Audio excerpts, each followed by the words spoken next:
As our political groups have just ended their Wednesday meetings, we will wait for a minute or two to allow them to come into the hemicycle.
The sitting is open. I would like to inform the Assembly that in view of the high number of speakers wishing to contribute to the debates later today, our second sitting will now finish at 8:30 p.m. First item on our business is the communication from the Committee of Ministers to the Assembly. Ladies and gentlemen, may I now welcome to the Assembly Minister of State for European Affairs of Ireland, Mr. Thomas Byrne, representing the Irish Presidency and of the Committee of Ministers of the Council of Europe. Mr. Byrne, we are very pleased to welcome you in our chamber and thankful for you taking the time to exchange views with our parliamentarians. Yesterday we already heard you in our joint committee and we listened to your president earlier. The Council of Europe, as we all know, was established in the wake of war on our continent with Ireland amongst one of its founding members. Now Ireland's presidency occurs at a very critical juncture as collectively we once again face another war. As conflict ravages Ukraine, the unity of European states around values as well as their determination to step up cooperation to support Ukraine, victim of a war of aggression by the Russian Federation, and to build sustainable peace and multilateralism in Europe are of crucial importance. In this context, you, Minister Byrne, and Minister Coveney's commitment and leadership are highly appreciated.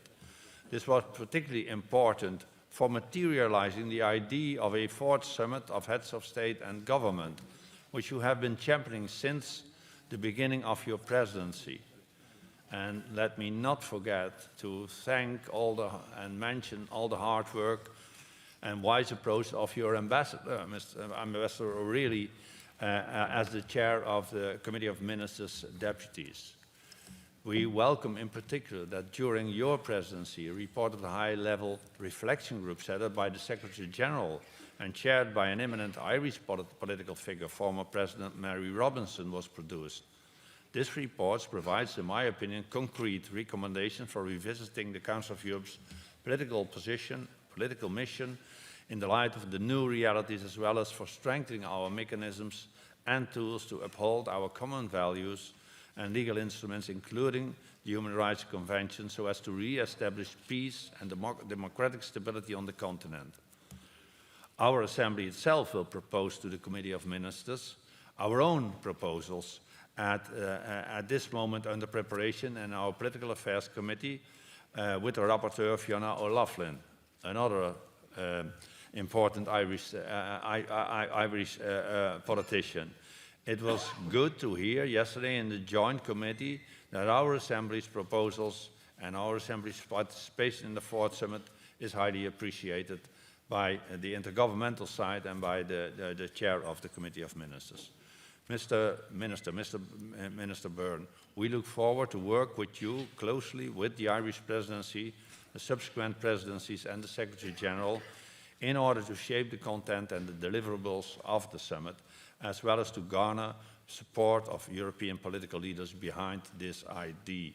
You can count on the Assembly's full support and cooperation. Minister Byrne, may I now invite you to take the floor.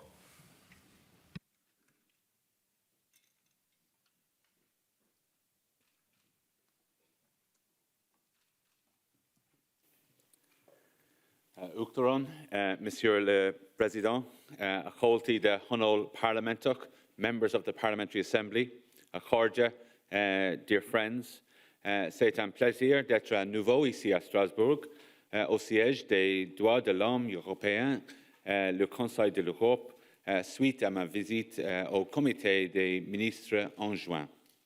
3 weeks ago, the Russian Federation ceased to be a party to the European Convention on Human Rights. But 3 years ago, a young Russian man reminded us of why those rights matter so very much. In August 2019, Russian authorities arrested the 21-year-old blogger Yegor Zhukov. What was his alleged crime? It was to have incited extremism against the state by reporting on rallies across Russia that summer, protesting blatant electoral fraud. Facing sentencing, the judge afforded Mr. Zhukov a last chance to address the court. The young man rose and, if you don't mind, I'll quote a section of his remarks. Common action, he observed, is a rarity in a country where few people feel responsible. And where common action does occur, the guardians of state immediately see it as a threat. It doesn't matter what you do, whether you're helping prison inmates, speaking up for human rights, fighting for the environment, sooner or later, you'll either be branded a foreign agent or just locked up. The state's message is clear: go back to your borough and don't take part in common action. Where can trust come from in a country like this, and where can love grow? End quote. Mr. Zhukov's testimony captures eloquently what rights really are, what civil society, media freedom, judicial independence, too often they're abstract terms, but we see what they mean concretely, and why this mission in this Assembly, promoting democracy, human rights and the rule of law across the continent, matters so profoundly. It's a mission that the Committee of Ministers shares. Ireland assumed the presidency 5 months ago at a time of profound crisis for our continent and a challenge for this Council. Grave moments, we believe, must be matched by great ambition, and our aspirations have reflected that. During our presidency, we have set out to renew what we consider to be the conscience of Europe, refocusing the Council's efforts in the wake of Russia's expulsion on the institution's core values and ensuring the most effective possible support for Ukraine and its people. In voting unanimously in March to recommend Russia's expulsion from the Council, this Assembly responded resolutely to the unjustified and unjustifiable invasion. You acted as the conscience of Europe should. Our task since then has been to show the same conviction, the same conscience, the same urgency in supporting Ukraine and in holding Russia to account. Internationally, I'm proud that Ireland has been to the forefront of these efforts. In New York, as an elected member of the United Nations Security Council, we have consistently condemned Russian aggression, denouncing the invasion as illegal, unjustified and unprovoked. In Geneva, we pressed the Human Rights Council to appoint an independent international commission of inquiry into violations of human rights and international humanitarian law. And then in The Hague, we joined 38 other states in referring the invasion to the International Criminal Court, enabling Prosecutor Khan to advance his critical investigations. And here in Strasbourg, through our presidency, we've worked with your President Cox, Secretary-General Byrne, and others to ensure that the Council's expertise is channelled as effectively as possible towards supporting Ukraine. In that context, we've backed the agreement of the Council's new adjusted Ukraine Action Plan.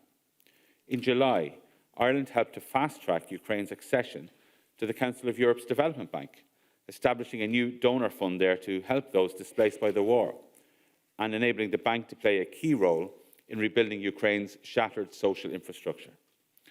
And last month, for the first time in our history, we joined more than 20 other member states in intervening as a third party before the European Court of Human Rights in the case of Ukraine and the Russian Federation. While ahead of the high-level week at the UN, our presidency led the Committee of Ministers in reaffirming the urgent need for an unequivocal international legal response to the crime of aggression against Ukraine. Clearly, we must hold the authorities, both in Moscow and in Minsk, to account. But it's vital also to strengthen support to those in both countries who, like young Yegor Zhukov, those who seek to defend human rights and promote democracy. Svetlana Tikhanovskaya, who is a friend of Ireland from her teenage years and indeed a friend of mine, addressed this assembly in June. At the presidency's invitation, she returned to Strasbourg in July to speak to the Committee of Ministers. There she called for more Council of Europe in Belarus and more Belarus in the Council of Europe. And last month, I'm pleased to say that the Committee of Ministers agreed to do just that. So committing to holding regular exchanges with Ms. Tikhanovskaya and inviting Secretary-General Byrne to establish a contact group to engage with representatives of the Belarusian democratic forces and civil society. I commend this initiative, and I hope that before long we can do the same with Russian democratic activists. So much has been done, but be in no doubt that much more is needed. And within this Council, within this Parliamentary Assembly, it's possible. So it's to that end, since assuming the presidency, that Ireland has called for the heads of governments of the 46 member states to convene for only the fourth time in the history of this organisation, to reaffirm our shared conviction in the rule of law, to recommit to the human rights which are established in our convention, to answer autocracy with the word democracy. A summit will not be held during the Irish presidency, but I add my voice again to those urging that it be agreed as soon as possible and should be convened in the incoming Icelandic presidency. I ask all of you in the Chamber to join with me in that and to call on your governments to do the same. Let Reykjavik be the place to reaffirm Europeans' rights and to renew our democracies. And let this be the time. Because if not now, when? And if not us, who? As to what substance of a summit should be, the high-level reflection group that the President mentioned, chaired by Ireland's former President Mary Robinson, has devoted the last 4 months to considering that very subject. Distilling submissions from this Assembly, the Court and many others, the group presented its final report only last week, and I commend and thank them for their efforts. And I'd urge all here today, across all of our capitals, to reflect on this wise and balanced set of recommendations that they have put forward to adapt this Council to reflect today's realities. I know too that the Assembly has convened an ad hoc committee to reflect on the case for a renewed and reinforced Council of Europe, and I'm thankful that my brilliant friend, Senator Fiona O'Loughlin, the head of our national delegation, is serving as rapporteur to this committee. And I know that she will soon present what is sure to be a similarly impressive report. Read together, though, these two reports will present a blueprint for institutional renewal. They may be ambitious, but now is the time for that ambition. Accordia, dear friends, chers amis, at the heart of the High-Level Reflection Group's report and at the core of our presidency is a recommitment to the institution's founding freedoms, what we're about. Above all else, this means refocusing on human rights protections for civilians across Europe, not least through the European Court of Human Rights. Yesterday, I had the honour of joining my President Higgins as he called on the court to meet President Spano and Judge Shifra O'Leary, who will next month take office as the court's president. She's the first Irish citizen to do so, and the first woman, even more significantly. Her appointment is a great credit to her expertise, her experience, and a reflection of her standing here in Strasbourg, and indeed within the international legal community too. And it's a source of great pride to all in Ireland, because Ireland actually really understands the court, and the court is an institution that Irish people would be familiar with. As the brave organisers of Europride in Belgrade affirmed to the world last month, LGBTI rights are human rights. And last week, Slovenia made history as the first Eastern European state to establish marriage equality, and I want to thank them for that. In 2015, the people of Ireland voted in a referendum overwhelmingly for the same right. But the path to that referendum was laid down in the courtrooms here in Strasbourg in 1988. Senator David Norris, a champion of civil rights, won a case against Ireland that led to the decriminalisation of homosexual acts. It was a testament to the senator's own bravery, but also to the vital importance of the court in protecting individual rights. And indeed, Senator Norris was represented by former President Mary Robinson during that case as well. It shows the wisdom of states implementing courts' judgments, however challenging they may have seemed. And they certainly seemed challenging in that era in Ireland at the time. But the court ruling was not ignored, because a court ruling ignored is not only a human right infringed, but it is also societal progress delayed. So inspired by Senator David Norris's example and by the change our society has since enjoyed, Ireland has made protecting LGBTI rights a priority for our presidency. So in June, we invited leading LGBT plus activists to address the Committee of Ministers for the first time. And later this month in Dublin, we'll host a European roundtable on combating LGBTI hate crime across Europe. Above all, we set out to counter the false pretext that some states advance that, by denying individual rights, they're somehow defending traditional values. In reality, they're promoting fear, I believe, rather than protecting families. No value is more traditional than welcome. And what does family entail if not love? And that's what the people of Ireland voted for in 2015, and what Slovenia embraced last week, and what I believe this Council represents. Along similar lines, our presidency has focused on what the High-Level Reflection Group rightly identify as one of the most egregious and persistent violations of human rights in this continent: the scourge of domestic, sexual and gender-based violence. 2 weeks ago in Dublin, our Justice Minister, Helen McEntee, led 38 states in signing up to a declaration recommitting to the Istanbul Convention and bolstering our collective effort to strengthen legal standards in the area of gender equality and violence against women. As the conference title suggested, there can be no safe haven for those perpetrating violence against women or justifying it under false pretexts. Freedom of expression is integral to documenting such abuses, whether by individuals or indeed by states. Without a free press, there is no freedom. But too often the price is steep. To record Ukraine's resistance and to document Russia's tyranny in these recent months, Europe's journalists have risked their lives. Many have lost them, including an Irish journalist. He was Pierre Zakrzewski. He was born in Paris. He was raised in Dublin. Pierre died in the village of Harenka, outside Kyiv, on the 14th of March, after Russian artillery rained down upon his press vehicle. Pierre was buried in Ireland. But his legacy is that knowledge of the crimes perpetrated in Ukraine will be forever with us. We owe it to him, to all those journalists risking lives today in Ukraine and elsewhere, not to let that knowledge fester into anger, but turn it, as Pierre did, to purposeful action. It is with this in mind that 2 weeks ago, Ireland convened a special meeting of the Committee of Ministers on Media Freedom and the Safety of Journalists. And that last month, I joined President Cox, Secretary-General Burrich and others in addressing a presidency conference arranged by the Venice Commission on new challenges on freedom of association. Accorda, dear friends, in protecting this and other fundamental freedoms, the Convention on Human Rights is our North Star. The Court is our compass, shows us the way. And the implementation of that way, of the Court's judgments, is not simply a legal requirement, it is a moral imperative. And that's why the Committee of Ministers treats this so seriously, as you do in PACE.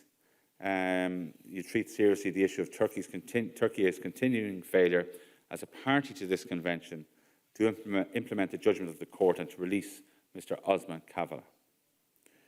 I raised the case with the Turkish Deputy Foreign Minister Kemak in August, and my colleague Mr. Coveney did the same when he met Foreign Minister of Turkey in New York 2 weeks ago. The Committee of Ministers continues to monitor the case very closely. And following the Presidency's exchanges with the Turkish government, last week decided to appoint a contact group comprising permanent reps to visit Ankara to impress upon the Turkish authorities how vital it is to comply with the Court's ruling. It's really, really important. More generally, as the high-level reflection group has urged, we must do more to ensure the freedoms that the Convention enshrines are fully afforded to our citizens, and all of them. It's for that reason that Ireland supports very strongly the group's call for the EU's accession to the Convention to be finished and completed as soon as possible. So, to that end, in September, our Presidency supported 2 conferences at the University of Galway on our Western Shore. The first was called Lighting the Shade. It focused on how collectively we can better protect human rights in the areas of conflict and contestation across the continent. The second was entitled Irish Travellers, or Minkers, and the State. And this reflected on the distance, and the President mentioned this yesterday, that we in Ireland still have to travel in protecting our traveller community and enabling their full participation in Irish society. In safeguarding rights, we recognise in Ireland that we've more to do at home and also across the wide continent. As the high-level reflection group records, we've more to do also, much more in countering democratic decline, because the risks are real, the playbook familiar. Across this continent, we've seen how readily power can be consolidated and how a free media can be discredited, how judicial independence can be eroded and civil society curtailed with disastrous results. These days, we see this far too often. Democracy is a precious metal, but it can tarnish easily if left unpolished and can corrode over time. As parliamentarians, we must renew our efforts to restore its shine. Building a strong culture of democracy is key to defending it. Working with the Secretariat across a series of conferences and seminars, Ireland's presidency has pressed to promote participatory democracy, to strengthen youth engagement in the democratic process, and above all, to reinforce the value of civic education across our schools and universities. So the final events of our presidency term, like the first, will focus on democratic engagement. On the 3rd of November, we host a Congress on Global Education in Dublin, where states will agree a new European declaration committing to investment in education for sustainable development, global citizenship and human rights. 4 days later, Minister Coveney will join the Prime Minister of Iceland here in Strasbourg to deliver a keynote address at the World Forum for Democracy, where we will profile Ireland's positive experiences of citizens' assemblies, which have been really transformative. But we have to do more. If we're to reverse democratic decline, our efforts must be untiring. And it was President Kennedy who called us to untiring effort in the defence of democracy. Last week, our Taoiseach our Prime Minister joined the leaders of all but 2 of the 46 states that comprise this Council. He joined them in Prague to discuss energy, environment, economic and security policy in the framework of the new and welcome European political community. Now, this initiative was welcome. Discussions were really necessary, and we felt they achieved a lot. But I think we need to be clear that without democratic security, there is no security. Without the rule of law, there is no economic progress. Without human rights, there is no environmental renewal. And in these critical areas, the European political community was not established in Prague last week, but has existed here in Strasbourg since 1949. It is here in this chamber, and we must use it. Accordia, dear friends, the tasks of the Committee of Ministers are many, and I cannot speak to all of them this morning, but there is one issue that we as Chair are devoting much time, care and effort. Shortly before we took the presidency, Kosovo applied for membership of this Council. Now, as Chair, we sought to be balanced and impartial in affording the Committee of Ministers time and space to review the application. Over summer, we sought and received detailed guidance from the Secretariat on the legal questions surrounding the application. On the 14th of September, we held a valuable exchange of views with Miroslav Lajcak, the EU Special Representative for the Belgrade-Pristina dialogue. And later this month, we'll hear Commissioner Mijatovic, the report on her recent visit to Kosovo. We've engaged extensively with members of the Committee of Ministers and will continue to, recognising the importance of the issue for all concerned. Dear friends, when Judge O'Leary assumes the presidency of the court next month, she will join Secretary-General Buric and Commissioner Mijatovic in leading this council. How much stronger this institution is for having such brilliant and inspiring women across its three offices. But on the 8th of September, the world lost another inspiring female leader. In Ireland, we have a tradition of the month's mind, where we gather a month after a person dies to remember them together. So let me end this morning by remembering Queen Elizabeth and her historic state visit to Ireland in 2011. In Dublin Castle, where our state secured its independence from Britain a century ago, the Queen addressed guests as I have addressed you all today in Irish, Accordia, dear friends. She spoke with profound honesty and eloquence of the relationships between our islands. She observed that her visit reminded us, and I quote, of the complexity of our history, its many layers and traditions, but also the importance of forbearance and conciliation, of being able to bow to the past but not be bound by it, end quote. As all here know, and as the Queen remarked in Dublin that day, the Good Friday Agreement, brokered by the British and Irish governments and underpinned by the European Convention of Human Rights, it saw a knot of history painstakingly loosened on the island of Ireland. It's a legacy, I know, that the parliamentarians of this Assembly are determined to protect, and I'm really grateful for your efforts. But the Queen's remarks that evening in Dublin Castle are a reminder also of the possibility of reconciliation even in the darkest times, and of what Her Majesty described as the lessons from the peace process, that whatever life throws at us, our individual responses will be all the stronger for working together and sharing the load. The load that this Council bears, protecting democracy, human rights, and the rule of law across this wide and big continent, it's a heavy load. But that load is always lightened by collective efforts. In the months ahead, as we work to pursue peace, to ensure accountability, and to reaffirm Europe's conscience, let pace, let the Committee of Ministers, let the Court, let the Congress, let all of the Council's institutions and brilliant minds work together, alongside the EU, the UN and other partners, to share the load. We need to loosen the knots of history. We need to lighten the path ahead. We know that in doing so together, we can restore trust and renew democracy. We can rebuild societies with which, as Yegor Zhukov had it, where common action can flourish, and let that love grow. Gura Mahagov, thank you very much. Merci.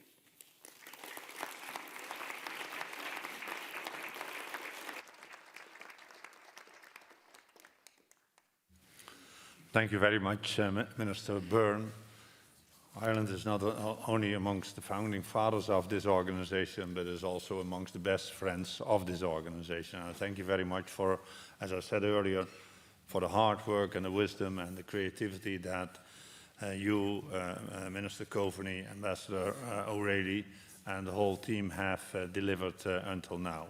You will now answer questions from our members. The first question comes from, we first take questions from the representatives of the political groups, and then we see how much time there is left. First question comes from Madam Clotilda Buska from Albania, and she speaks on behalf of the group of the Socialists, Democrats and Greens. Clotilda.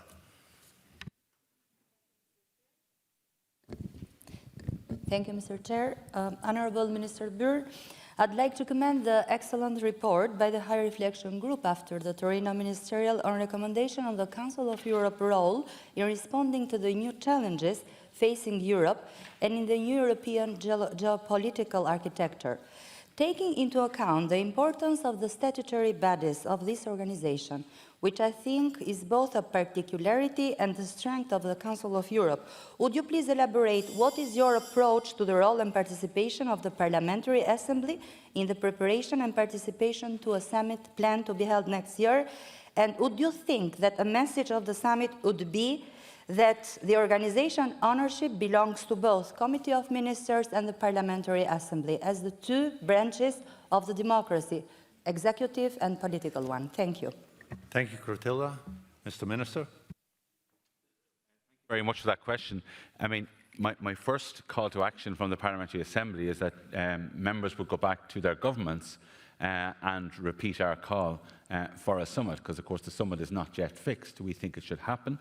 We think it's absolutely necessary, and we need the Parliamentary Assembly to echo that call in all of the member states. And I think that the point here is that the leaders can not only inject, I think, new political impetus into the Council, which you have, but in terms of how the Council is perceived in member states, and particularly among the public on the European street, as my President said yesterday. I think that's really important, and I think that will help to revitalise not just the Committee of Ministers, not just the public perception, but also I think the role of the Parliamentary Assembly. And you're right, we have the three branches of government really, with the court here as well, and I think that the Parliamentary Assembly will be absolutely critical, first, as I said, in calling the summit, but also in the preparations for it too. I think that will be really, really important, and I have no doubt that your voice as a Parliamentary Assembly can only be strengthened if we have a summit, because I think it'll just breathe new life into the entire organisation. Thank you very much, Mr. Minister. Next question comes from Madam Lita Jasko from Ukraine, and Lisa speaks on behalf of the European People's Party. Lita, you have the floor. Thank you. Good morning. And as you rightly said, that I'm Ukrainian and I don't have patience for just conversations. I want to see the real actions. And the one thing that we really hope that this current session brings to us is new tools to protect the human rights in Ukraine, to protect those who really suffer, protect the victims. And therefore, I want to ask, what are the real deliverables that can be achieved during your presidency, including what actually can we achieve with the upcoming summit? We proposed, there were a number of discussions on running humanitarian missions on behalf of this organization that could help to release war prisoners and political prisoners. What can we expect on that when Ireland is actually leading the presidency of the organization? Thank you. Thank you, Lisa. Mr. Minister. Thank you very much for that question, and my solidarity with you and all of your colleagues. And thank you for your ongoing commitment to democracy, because being here today is in itself a symbol that in the face of aggression, in the face of war, that you are going about what is effectively your ordinary democratic duty, to be here to represent your people, but in the face of extraordinary circumstances back home. And specifically in relation to Ukraine, I think this presidency has done significant work and will continue to do so. And this council is only one body that is obviously involved. We have our own specific role. I think what we did, I think in June was highly significant. In July, the accession of Ukraine to the bank, to the Council of Europe Development Bank. I think that was fast-tracked, and that's really, really important. We've worked hard on the whole area of accountability for the crimes of aggression, and that's really important. And indeed, for our part in Ireland, we became a party to the Ukraine and Russia case as well, which I think is really, really important. In terms of the other deliverables, I think the engagement with Belarus civil society is something that will have lasting results. That's only starting now, and there's huge potential there to encourage them as well. The high-level reflection group, I think, is a major success story so far. It will depend on how we all follow up, of course, but they have, I think, renewed our focus. I think the Dublin Declaration was really important. That was last week in Dublin, signed by 38 Council of Europe member states. Really, really welcome that again, to give fresh impetus into an area of work that is the Council of Europe's responsibility. On the Osman Kavala case, I think we've continued high-level political engagement, because we cannot let decisions of the court go unimplemented. That cannot be allowed to start to happen. I mentioned the Galway conference as well on access to areas of conflict by human rights bodies. The involvement of environmental groups such as Greenpeace and LGBTI groups, I think, was important. And the Committee of Ministers as well, meetings informally on media freedom, environment, human rights and combating hate. I feel our ambassador here and all the team have done very good work, and we've tried to make this as high profile as possible. And indeed in Ireland, our local government elected members, local councillors, had their annual conference devoted to the theme of the Council of Europe. So again, it's renewing, I suppose, the profile of the Council of Europe and what it stands for, those democratic values, those human rights values that are so important, and we want to continue that. So thank you very much. Thank you, Mr. Minister. Next question comes from Ms. Pavlo Susko. She's also from Ukraine, but she speaks on behalf of the European Conservatives. Pavlo. Thank you, Mr. Chairman. The right to family is one of the priorities for children. This issue is relevant for Ukrainian unaccompanied children who moved to European countries because of the Russian war of aggression against Ukraine. No doubt member states formed an effective system, but it was noticed that some difficulties exist.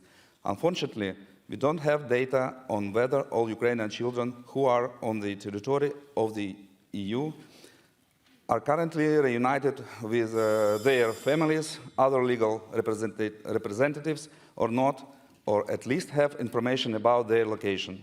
How can the Committee of Ministers with Office of Secretary General assist Ukraine in exchanging data on unaccompanied children with receiving countries to ensure the child's right to a family? Thank you. Thank you, Pavlo. Mr. Minister. Thank you very much for that question. And again, we're all shocked and horrified by all of the victims of Russian aggression, but particularly children, including this week. And we saw harrowing photographs of children being educated on the subway steps in Kyiv, and obviously some died as well. I'm very proud in Ireland. We have over 10,000 children in the education system from Ukraine who've come this year. I want to thank our teachers for that. We have over 50,000 Ukrainian refugees that come to Ireland. But there's no question that the reception conditions of both adults and children from Ukraine and their access to the services that they're entitled to are regularly discussed, indeed, by the Committee of Ministers, including in exchanges of views with the Special Representative of the Secretary-General of Migration and Refugees. And I fully agree that special attention must be given to undocumented and unaccompanied children who are obviously at greater risk of becoming victims of violence, including sexual violence and trafficking. And indeed, I have, and Minister Coveney has as well from Ireland, and indeed other ministers from other member states. We've visited reception facilities, not just in our own countries, but in other European countries as well. And I think that's very, very important. Now, the Council of Europe has adjusted its cooperation projects in Ukraine to address the needs that have been expressed by the authorities, and this work is underway. We hope that we can support Ukraine in upholding the rights of children in Ukraine and those that have left. And this is of the highest priority for us in Ireland. With regard to protecting children, particularly from sexual exploitation, I know the Lanzarote Committee has done some work on that this year as well.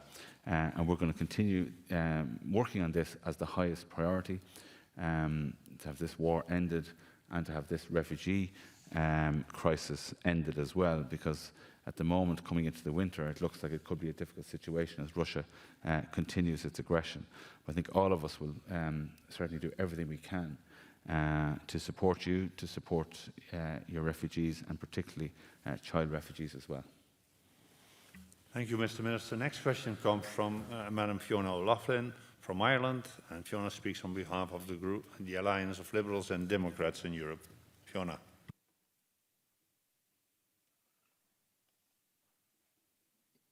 Thank you very much, Mr. President. And Minister Byrne, thank you very much for your very positive and thought-provoking presentation. The Irish delegation is very proud of the leadership that yourself, the Ambassador and the team have shown over the last 6 months.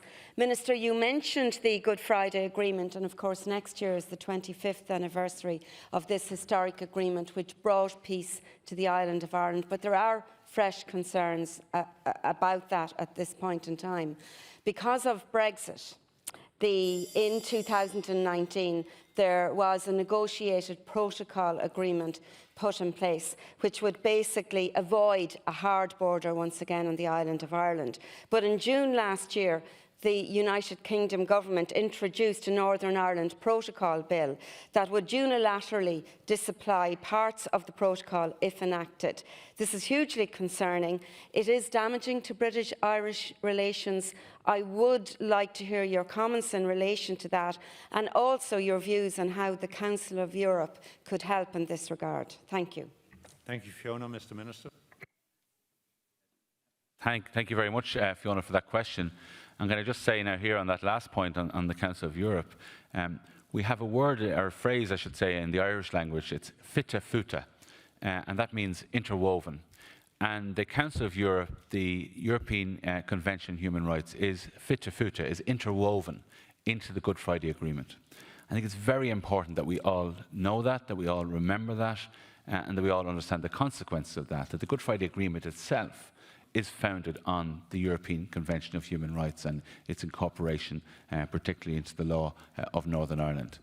So the Convention has already had a huge impact, and this was of the highest priority for all of the negotiators at the time. Subsequently then, the protocol that's agreed as a result of Britain leaving the European Union, the protocol in Northern Ireland, it itself is built on the Good Friday Agreement.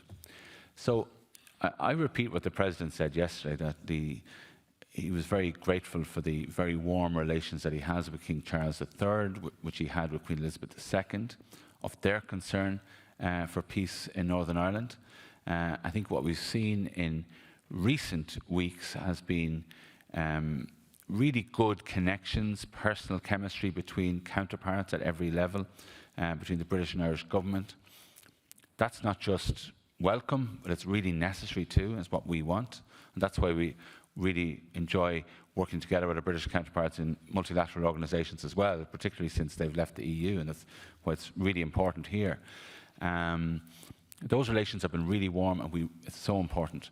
But I think just in terms of the protocol, there's also official level discussions, technical discussions going on, and we do need to see progress on them, and we need to make sure that those officials, those technical people, are mandated by the politicians. Because what is this all about ultimately?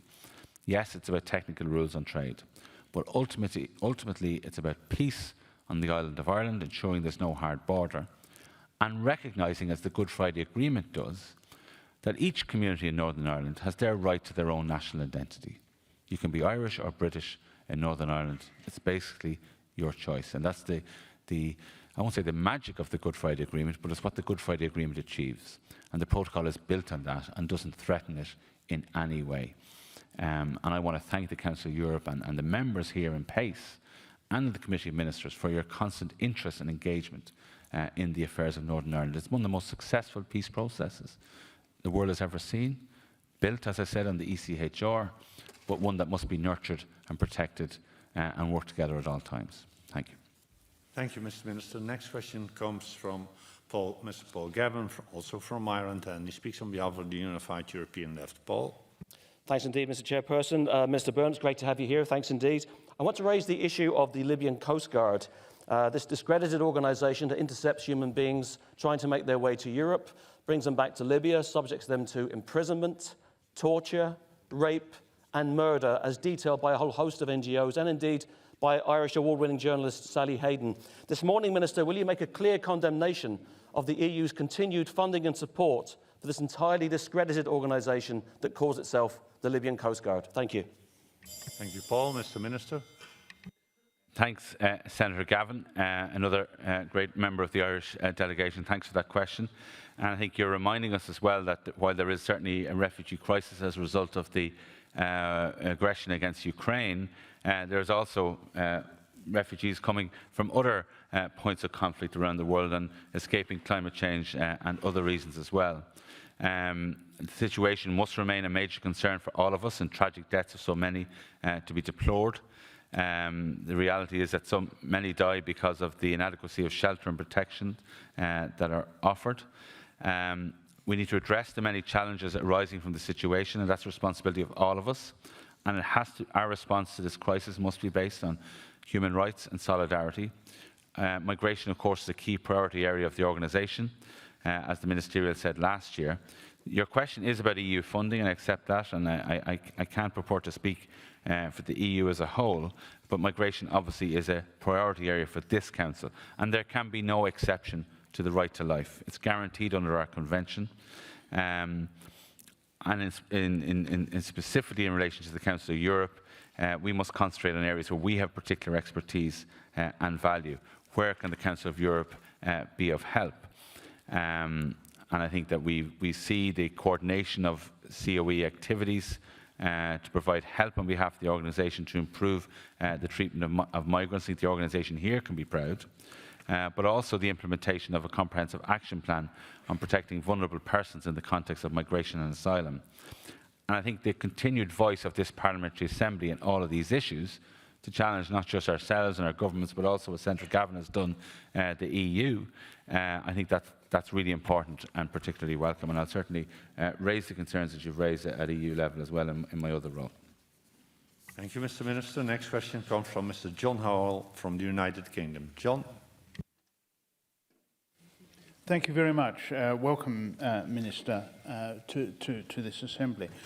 This is a question that doesn't require us to wait for a fourth summit, but after the close cooperation that there was between PACE and the Committee of Ministers over Russia, I have been looking for opportunities of synergy that we can do that again. Are you too looking for that, and can we see some of those coming forward? Mr. Minister.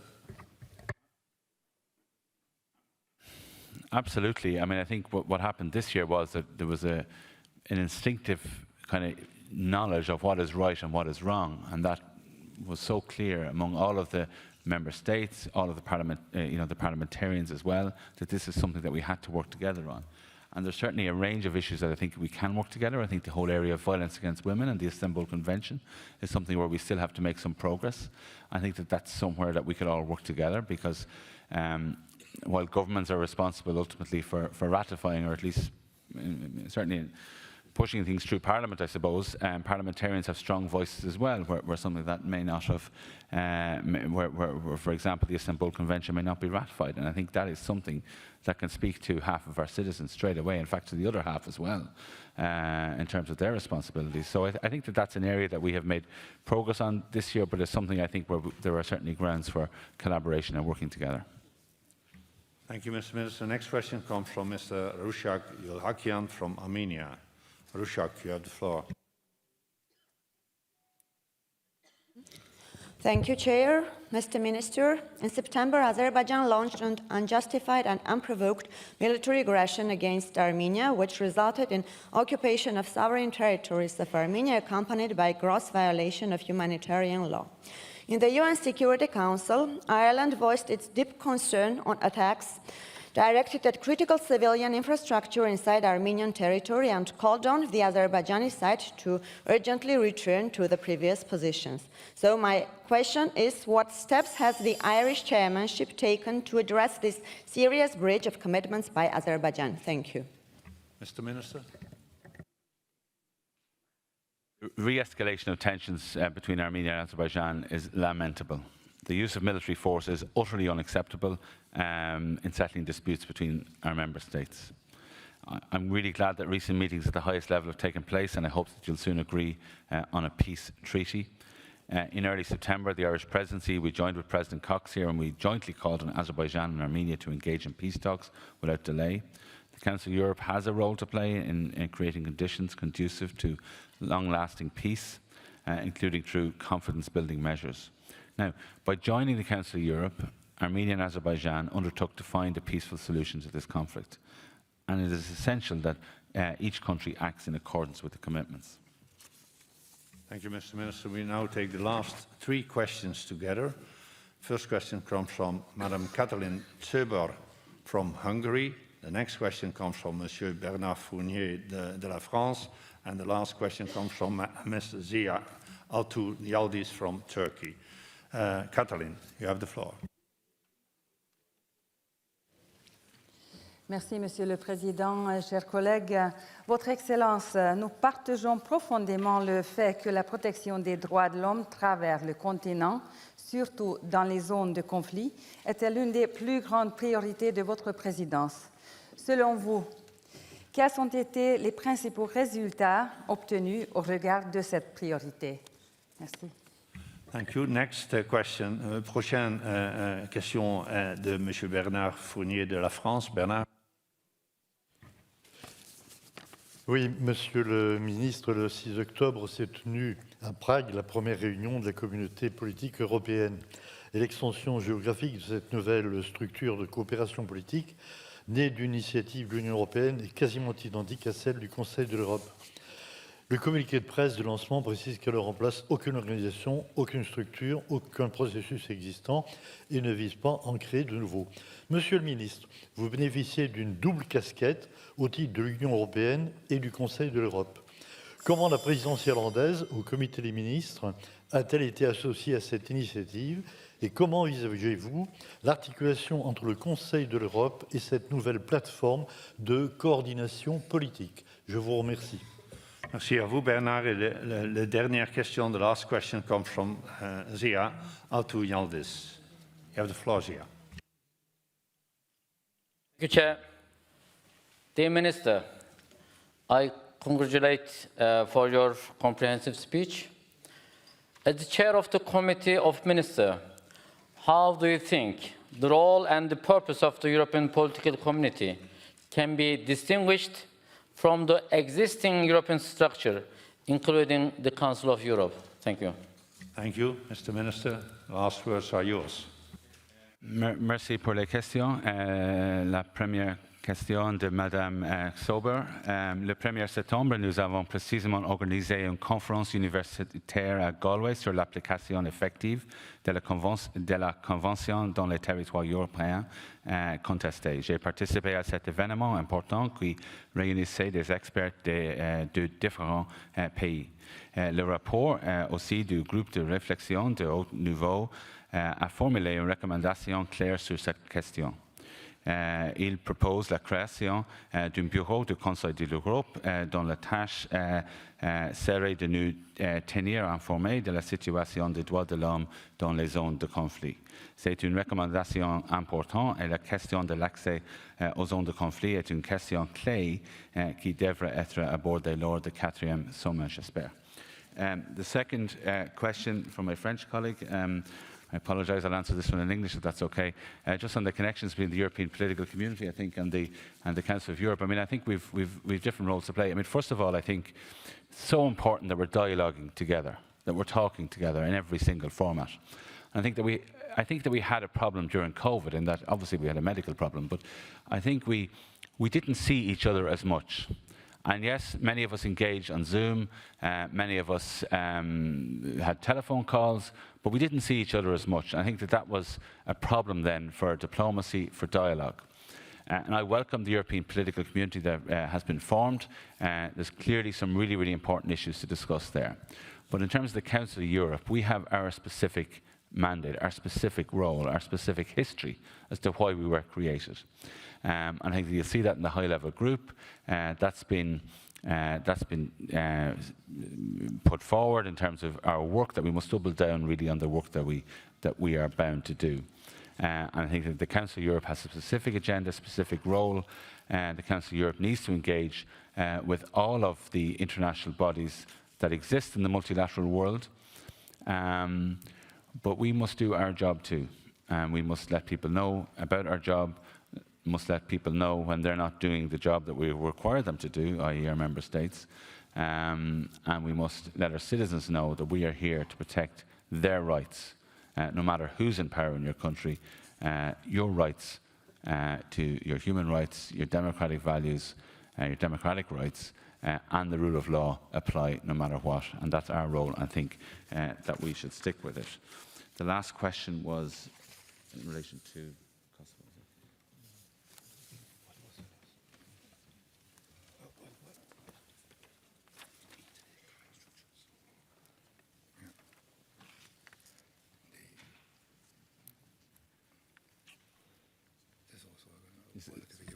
It was a similar question, I think. So I'll leave that there if that's okay. I just lost my notes here. Apologies. Thank you very much, Mr. Minister Byrne, for addressing this assembly, updating us on the preparations for the 4th summit, and updating us on the developments that are taking place under your presidency. Thank you also very much for answering the questions of our parliamentarians. We wish you well. You still have quite a long time to go. It's only October, and you'll have October and November. So we are looking forward to continue our cooperation with you, with Minister Coveney, with Ambassador O'Reilly and the whole team.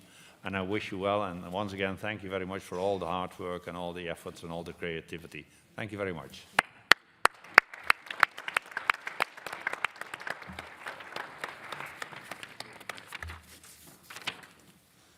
The next item of business this morning is the debate on the report titled "The Honouring of Obligations and Commitments by Turkey." You find it in document 15618, and addendum.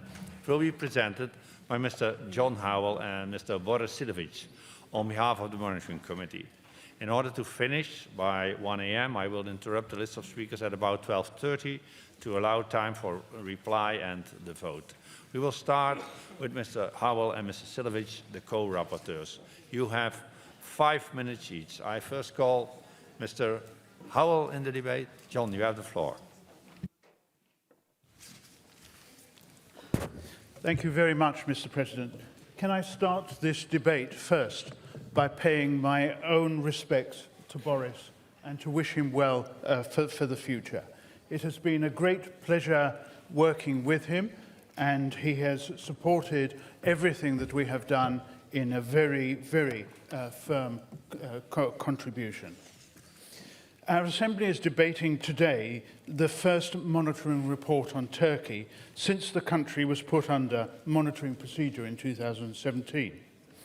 In 2017, constitutional amendments were adopted by 52% of the voters, and a presidential system was established, dramatically changing the balance of powers. At that time, the Venice Commission had highlighted the many deficiencies of the system, starting from the lack of separation of powers. The report presented today is a mid-term review of the developments since then. A first monitoring report, but not the first debate which we have had in 2019, 2020 and 2021. The Assembly is not underestimating the terrorist threats that Turkey faces. It is not ignoring the regional context in which Turkey is operating. On the contrary, but we are convinced that a democratic country, fully respecting the principles of the rule of law, ensuring that all fundamental freedoms can be freely exercised, can even play a more positive role in the region. The report focuses on a number of different issues. The first of these is the implementation of the Strasbourg Court rulings, and this is of paramount importance to safeguarding our system of protection of human rights. The Council of Europe has been following 2 emblematic cases on the non-execution of the court judgments. This concerns a philanthropist, Osman Kavala, and the leader of the HDP, the second largest opposition party, Mr. Demirtas. The court found a violation of Article 18 of the Convention in these cases. In the case of Mr. Kavala, an infringement procedure was launched in February of this year, and the European Court of Human Rights confirmed in July that Turkey had failed to implement the court ruling of December 2019. In the meantime, Mr. Kavala remains in prison for unfounded reasons. The aggravated life sentence given to him was, quite frankly, outrageous. This is without mentioning the heavy prison sentences that were given to his co-defendants. Dear Turkish colleagues, an infringement procedure is a rare and serious procedure. And we have tried throughout the preparation of this report to have a meaningful dialogue with the Turkish delegation and the Turkish authorities, and we have found the Turkish delegation very acceptable to having those discussions. This dialogue needs to continue at the highest level to find a way out.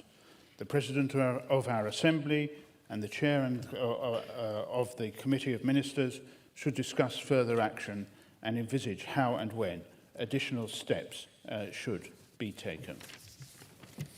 Mr. Kavala and Mr. Demirtas are two high-profile cases, but they are only the tip of the iceberg.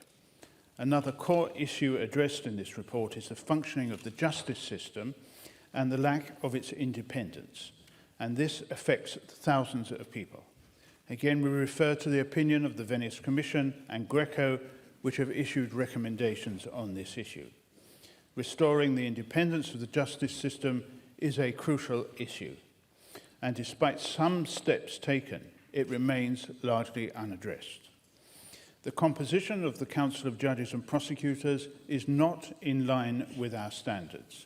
The independence of the Constitutional Court must be strengthened to reinforce the mechanisms of individual applications which have been so important to protect the rights covered by the European Convention on Human Rights. The deficiencies in the Turkish legal system are not only raised by international bodies. It is documented by the Turkish Constitutional Court itself. 70% of the violations found in individual applications lodged since 2012 concern the right to a fair trial, which is protected by our convention, and we need to continue to work on this question. We have also expressed our concerns concerning the situation in prison, alleged ill treatment in places of detention, and the fate of sick prisoners dying in prison. This is an area where the authorities, we believe, should and could do more. Thank you, John. Boris, you have the floor. Yeah, Mr. President, the final timely issue addressed in this report is the preparation of the presidential and parliamentary elections in 2023. Here are some of our findings that concern the electoral environment. First, we regret to see that the situation of opposition politicians remains difficult. Let us recall the previous resolutions adopted by this Assembly. And our concerns about the issue of parliamentary immunity. Dozens of MPs have seen their immunity lifted. This is disproportionately affecting the opposition MPs and paves the way to their arrest. A few days ago, proceedings were initiated in the parliament to lift the immunity of the leader of the main opposition party, CHP, Mr. Kılıçdaroğlu, for speeches made 8 years ago. Second, the HDP, which is the second largest opposition party, is targeted by a closure procedure currently examined by the Constitutional Court, which we hope will be guided by the well-established case law of the European Court of Human Rights and the strict rules governing the closure of political parties in Türkiye. The Electoral Code was amended in April this year. We welcome the lowering of the electoral threshold from 10 to 7%, what this Assembly has asked for a long time. However, other provisions are problematic, and this was documented in the Venice Commission report, such as the composition of election boards or the fact that the President will be excluded from the scope of the propaganda ban, obviously raising question about the level playing field. It is also regretful that these changes in the election legislation were not reached through a broad consensus. This is not in line with practices in democratic societies. These days, the Parliament is discussing a most controversial disinformation law. The Venice Commission is clear.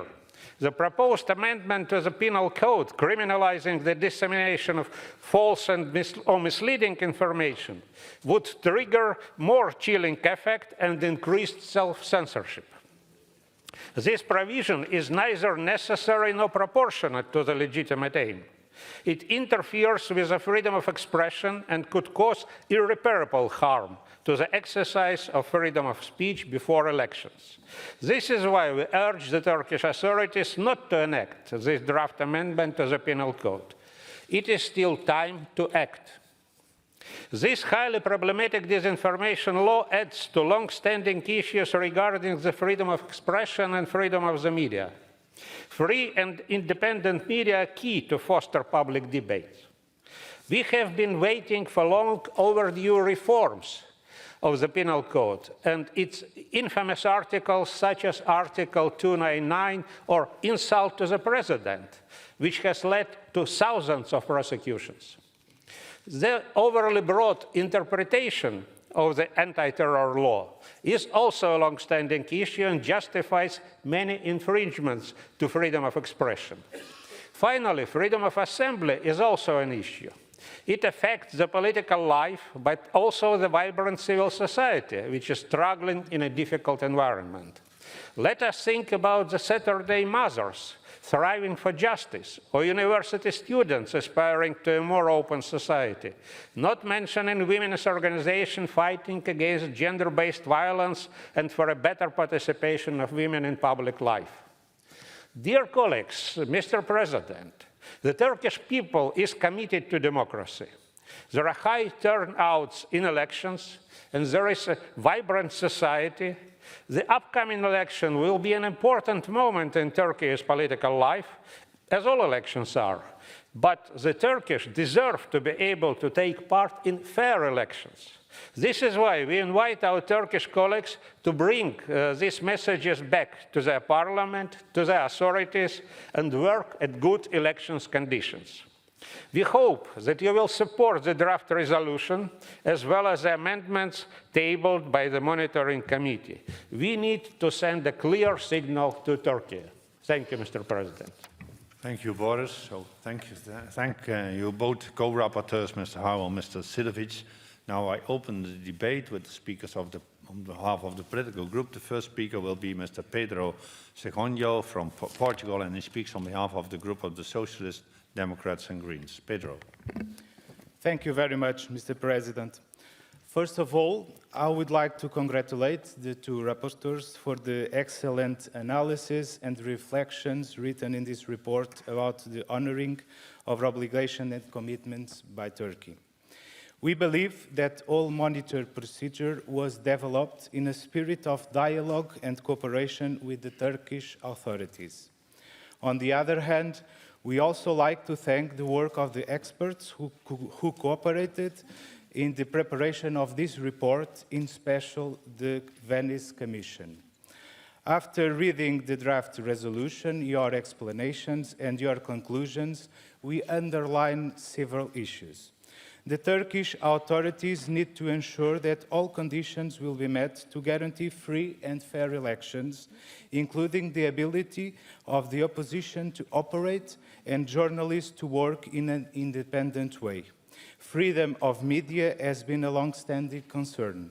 During an electoral campaign, access to media and media coverage is crucial to provide voters with pluralistic information. The presidential and parliamentary election in 2023 should be observed by this Assembly. We underline the fact of lowering the electoral threshold from 10 to 7% as a long-lasting request from Parliamentary Assembly and is a welcome development.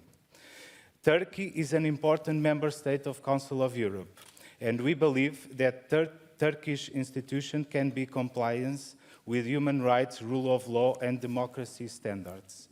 This assembly must remain at the disposal of the Turkish authorities to pursue a constructive dialogue, as the assembly must require the need of reforms to restore the full independence of the judiciary and effective checks and balances. On the positive side, we note the Turkish authorities and the Council of Europe are implementing several cooperation programs and addressing relevant issues of concern and improving the legal practice, which is a key to enhancing the independence and impartiality of the judiciary. The Assembly must also welcome the mediation efforts undertaken by Turkey between Russia and Ukraine to present a view to resolve the conflict. This Assembly must remain vigilant about the safeguard of women's rights and gender equality and must regret the decision to withdraw from the Council of Europe Convention on Preventing and Combating Violence Against Women and Domestic Violence, the Istanbul Convention, and sincerely hopes that could be found a way to Turkey reintegrate the Istanbul Convention. We in this Assembly must therefore decisively support the work of our two rapporteurs and approve the draft resolution that was presented to us. Thank you, Mr. Chair. Thank you, Pedro. Next in the debate, I call Madam Dora Bakuyanis from Greece, and Dora speaks on behalf of the European People's Party. Thank you, Mr. President. Dear colleagues, on behalf of the EPP Group, allow me to thank the rapporteurs for their work and the Monitoring Committee for its meticulous observations. We must confess, nonetheless, that this report is an alarm. It's a signal that should activate us all in this Assembly, but above all and most, the Turkish delegation. The report validates a harsh reality.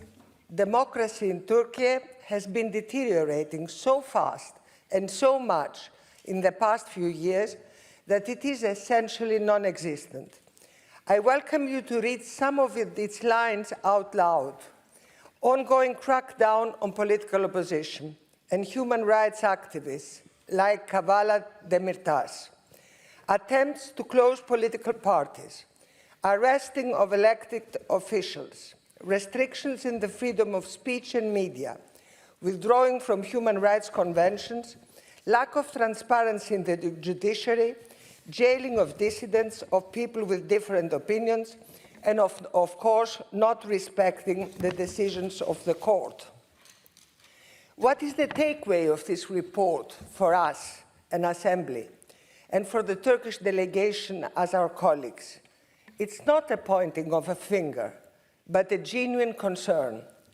Today, more so than ever, my dear friends, it's imperative that values of democracy, of rule of law, of human rights and freedom be more than just words in a report, because they are values, the way of life, for which people in Ukraine and elsewhere are fighting for and dying for. I call on our friends at the Turkish delegation to reflect on this report. I call on President Erdogan to do so as well.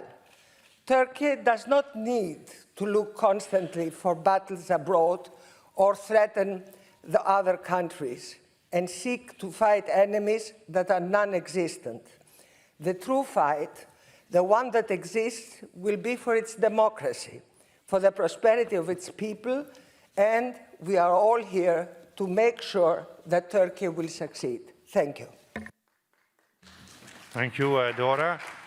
Next in the debate, I call Madam Nigar Arpadaray. She's from Azerbaijan and speaks on behalf of the European Conservatives. Nigar.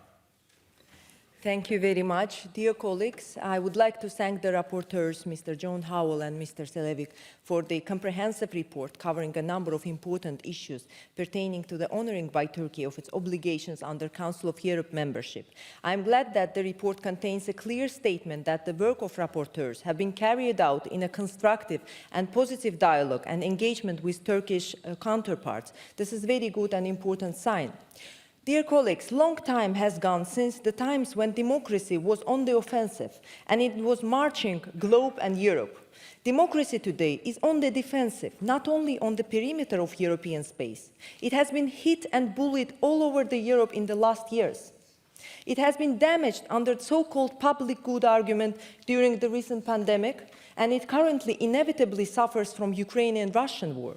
Efficient and just courts, freedom of expression, and fair and competitive ground for political participation are in the core of aspiration of all of our members. What I noticed from the report is that there have been either reasonable progress or meaningful positive engagement of Turkish authorities in the number of issues related to the topics of the monitoring. Turkey played and continues to play an extremely important role of a flagman of democracy in its unique location, reaching out to Black Sea, Eastern Mediterranean, Caucasus and Central Asia. It is a functioning pluralistic society with well-established local governance and judiciary, versatile media and wide political spectrum. All this is not an easy task to sustain in a very difficult environment of region where Turkey is located. And whatever the preachers of democracy may say, you cannot take the country out of its geographical context. For all this, Turkey deserves praise much more than it deserves criticism. Turkey brings enormous added value to Europe and provides geographical depth to the continent. In essence, it makes Europe stronger. We now see Turkey's role in the Ukraine-Russia conflict, which opened the channel for humanitarian corridors, freedom to Ukraine captives of war, and allowed for safe Ukrainian export of grain. The reason I bring this up is that Turkey sometimes faces disproportionately large amount of criticism in this hemicycle. All members of the Council of Europe deserve to be criticized now and then, and all the members should be trying to reach the standards that were put. But the Council of Europe shouldn't be the arena for cultural and religious bias. It should be the platform for building common European space. In this sense, constructive dialogue, meaningful, result-oriented cooperation and continuation of the work of the Assembly and Turkish authorities to follow the developments in the country concerning democracy, rule of law and human rights should be continued. I would like to once again thank the rapporteurs for the great job that they are doing. Thank you, Nika. Next in the debate, I call Madam Stefanie Crisper from Austria, and Stefanie speaks on behalf of the group, the Alliance of Liberals and Democrats in Europe. You have the floor, Stefanie. Thank you, dear President, dear colleagues, and especially dear speaker before me. The report we discussed today leaves no space for doubts. Over the last years, Turkey has increasingly denied its population human rights and rule of law. Thus, on behalf of the ALDE group, I would like to express deep concern as regards Turkey's respective failure to comply with its obligations as a Council of Europe member state. I will focus on the Istanbul Convention, the treatment of Mr. Kavala, and the upcoming elections. As to the Istanbul Convention, by withdrawing last summer, Turkey not only weakened its cooperation with the Council of Europe, but deprived women of a vital instrument of protection. And even worse, Turkey did so during the COVID-19 pandemic, a moment where cases of domestic violence have enormously increased. Besides of withdrawing from important conventions, we have to experience failure to comply with the judgments of the European Court of Human Rights. This brings me to the case of Mr. Kavala. As I'm speaking, Mr. Kavala is still unlawfully detained, despite the judgment of the court and an infringement procedure, and he has been detained for years now. There is not one single argument that justifies his detention, and thus Turkish authorities must instantly release him. Even more, as we all know that the situation in Turkish prisons is below human rights standards. Finally, I would like to focus on the question of fair elections being possible in Turkey, coming directly to the point. Will Turkey continue its democratic backsliding, or will it allow its citizens to express their will in a free and fair manner? Well, there is already a tendency to be identified when looking at the current breakdown on democratic norms, restrictions on freedom of expression, and the government's near monopoly on broadcast media. Our position is also clear on this issue. In compliance with the rights enshrined in the Convention, repression and arbitrary imprisonment of opposition politicians must come to an end. Criminalization of critical media and of the dissemination of so-called false information must be stopped and refrained from. Finally, Turkey must allow all democratically elected opposition politicians to exercise their mandate. I'm talking about the mayors who have been dismissed under unfounded allegations and replaced with non-elected officials close to the ruling party. We, the ALDE Group, will closely follow the monitoring of the elections and its results. Undermining the rule of law, failing to implement judgments of the European Court for Human Rights, laying the groundwork for unfair elections, these are the clear results of the monitoring procedure. All the more, we are thankful for the considerate work of the rapporteurs in highlighting these deficiencies and thus establishing a framework for all the actions that need to be taken for the human rights of the people living in Turkey. Thank you. Thank you, Stefani. Next in the debate, I call Mr. Hishar Ösoy from Turkey, and he speaks on behalf of the group of the Unified European Left. Hishar, you have the floor. Thank you, Mr. Chair. Let me start by thanking the rapporteurs for this report, which covers some of the key problems with respect to the functioning of democratic institutions in Turkey. As you may remember, Turkey was included back into the monitoring procedure in April 2017. Since then, the Parliamentary Assembly and other organs of the Council, such as the Human Rights Commissioner, the Congress of Local and Regional Authorities, the CPT, as well as the Venice Commission, they issued many other reports, resolutions, opinions, and statements on backsliding democratic standards in Turkey. Despite all these, still the judiciary is under strict governmental control in Turkey. People are arrested for expressing their political opinions. The political opposition is vilified as traitors or terrorists. HDP deputies and mayors jailed. Closure case against my party HDP is in process. The media, civil society, and universities are repressed, and people dying inside prison walls. One of them, a former Kurdish female deputy, Ms. Aysel Tuluk, who has a severe case of dementia. Or prisoners are put under total isolation, such as Mr. Abdullah Öcalan and 3 other inmates at the Imral Island prison. As we get closer to the election scheduled for next June, we expect even more pressure on the political opposition. 3 days ago, Turkish police, and please listen carefully, Turkish police broke the nose and leg of one HDP deputy, Mr. Habib Eksik, a physician by profession, and hospitalized 2 other deputies. So far, President of the Turkish Parliament didn't say even a single word about the police breaking the nose and leg of a member of the parliament. This is the shameful state of parliamentary democracy in Turkey. The simple fact is that Turkish government hasn't shown any will and willingness to improve democratic standards, even refusing to implement the judgments of the Grand Chamber of the European Court of Human Rights, as in the case of Kavala and Demirtas. Turkish government has made its position crystal clear. It just doesn't care about what this council and its parliamentary assembly think. It is as simple as that. What we do not know, though, is what this council and its parliamentary assembly plans to do with a member state that not once or twice, but consistently defies its rules and refuses to implement its judgments and decisions. The Council needs to find ways to ensure that all member states fulfill their obligations.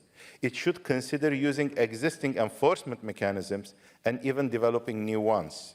Because if this Council doesn't find ways to make sure that member states follow the rules and fulfill their obligations, I suspect many other member states won't take this Council seriously.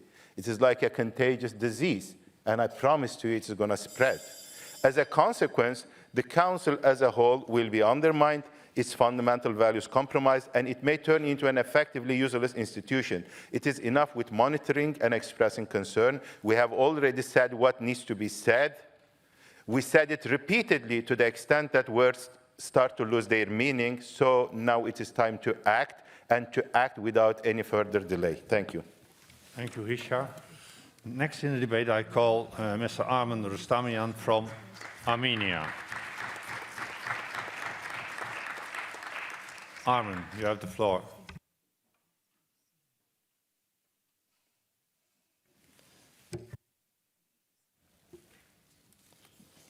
Monsieur le Président, chers collègues, on doit affirmer déjà que nous sommes témoins de l'effondrement d'un ordre mondial préexistant, basé sur le respect des principes et des valeurs communs, en particulier en ce qui concerne les obligations de non-application de la force ou de menace de la force et de règlement pacifique des litiges et des conflits.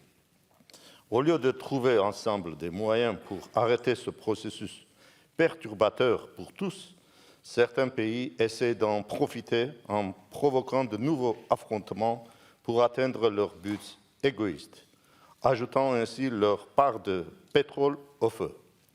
Une telle politique poursuit aujourd'hui la Turquie en tandem avec l'Azerbaïdjan. Selon la Turquie, c'est maintenant le bon moment de forcer l'Arménie à faire de telles concessions qui lui permettront de réaliser son rêve centenaire, à savoir de supprimer l'obstacle arménien à la création de l'alliance pan-turque. La Turquie et l'Azerbaïdjan, sur la base de leur identité ethnique, ont proclamé le principe d'un peuple en deux États et ont récemment signé la déclaration anti-arménienne dans la ville de Chouchi, occupée par les forces azéries après la dernière guerre en Artsakh. Cette déclaration, qui remet en question les normes internationales universelles, reflète pleinement l'intention agressive des parties signataires et expose clairement des objectifs géopolitiques visant à la formation du Grand Touran. Ayant des intentions à telle échelle, la Turquie continue de déclarer hypocritement sa volonté de normaliser les relations avec l'Arménie sans conditions préalables. Nous nous souvenons comment la Turquie, dans sa demande d'adhésion à l'Union européenne, assurait qu'elle aura zéro problème avec tous ses voisins. Pour autant, nous savons les résultats qu'on a eus. Zéro voisin sans problème. Oui, l'Arménie veut établir les relations avec la Turquie, mais pour que ça soit vraiment sans précondition et ne dépend pas des relations avec l'Azerbaïdjan. À pointe, le ministre turc des Affaires étrangères, tout récemment, a appelé ses compatriotes, ici à Strasbourg, à lancer une nouvelle attaque contre la diaspora arménienne en Europe.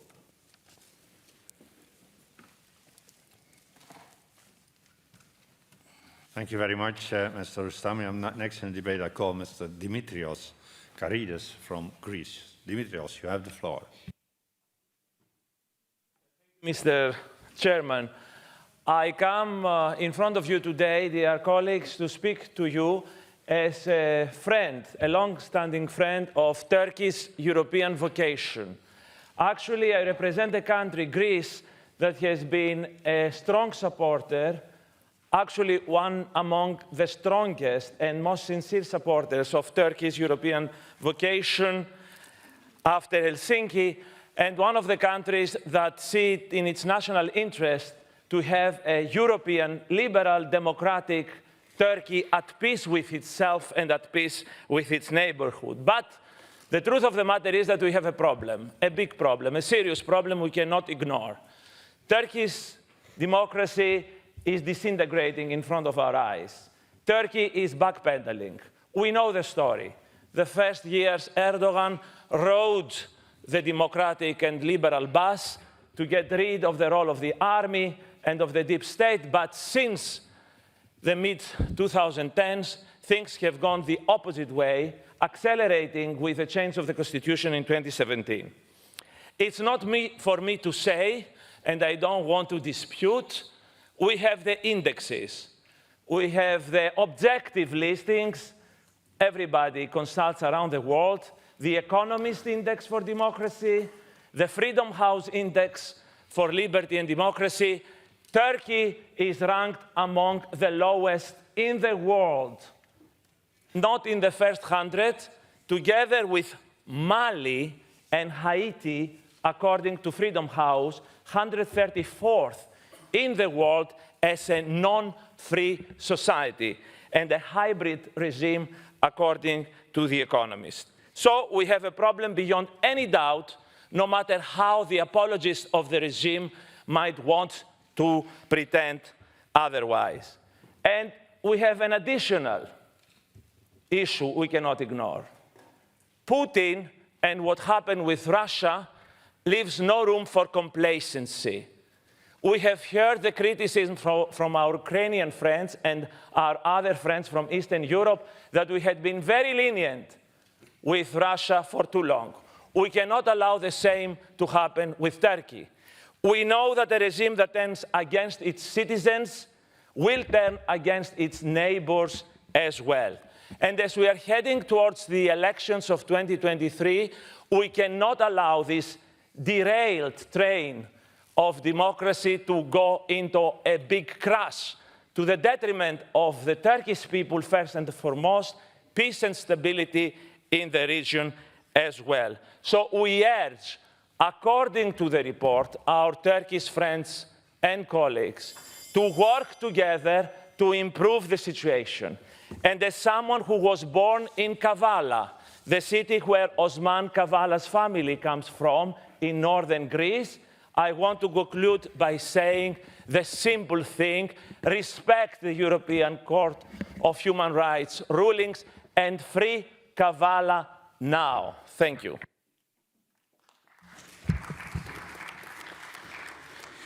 Thank you very much. Next speaker is Mr. Zidali. Mr. Zidali, you have the floor.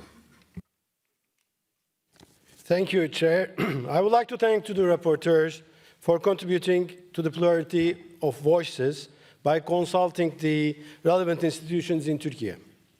Turkey is a democratic state of law with 150 years of parliamentary tradition. We have no issue that cannot be solved in terms of democracy, fundamental rights, and freedoms.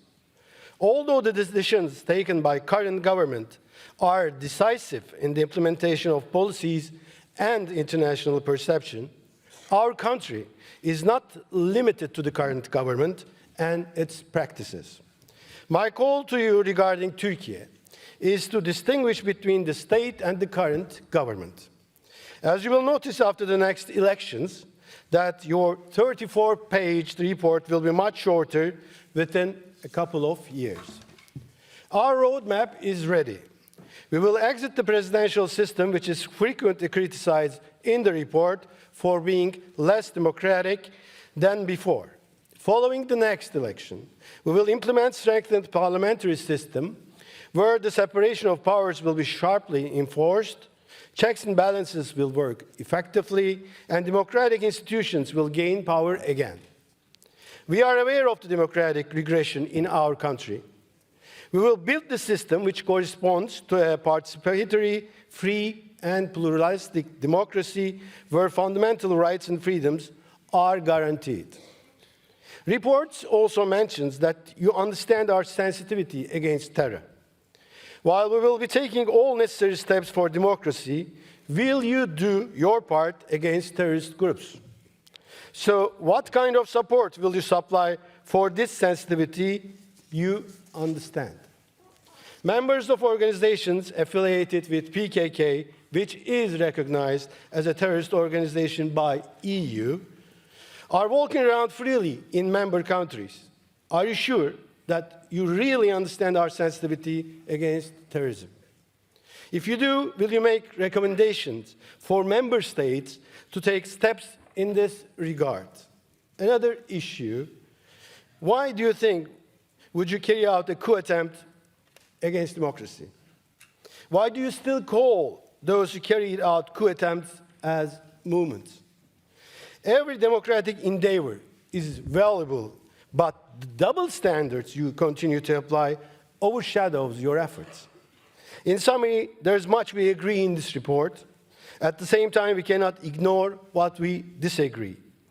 I have the same opinion with the evaluations regarding this system. We know what we have to do about democratic challenges. However, no one should expect us any compromise in our determination against terror and our security concerns. Thank you.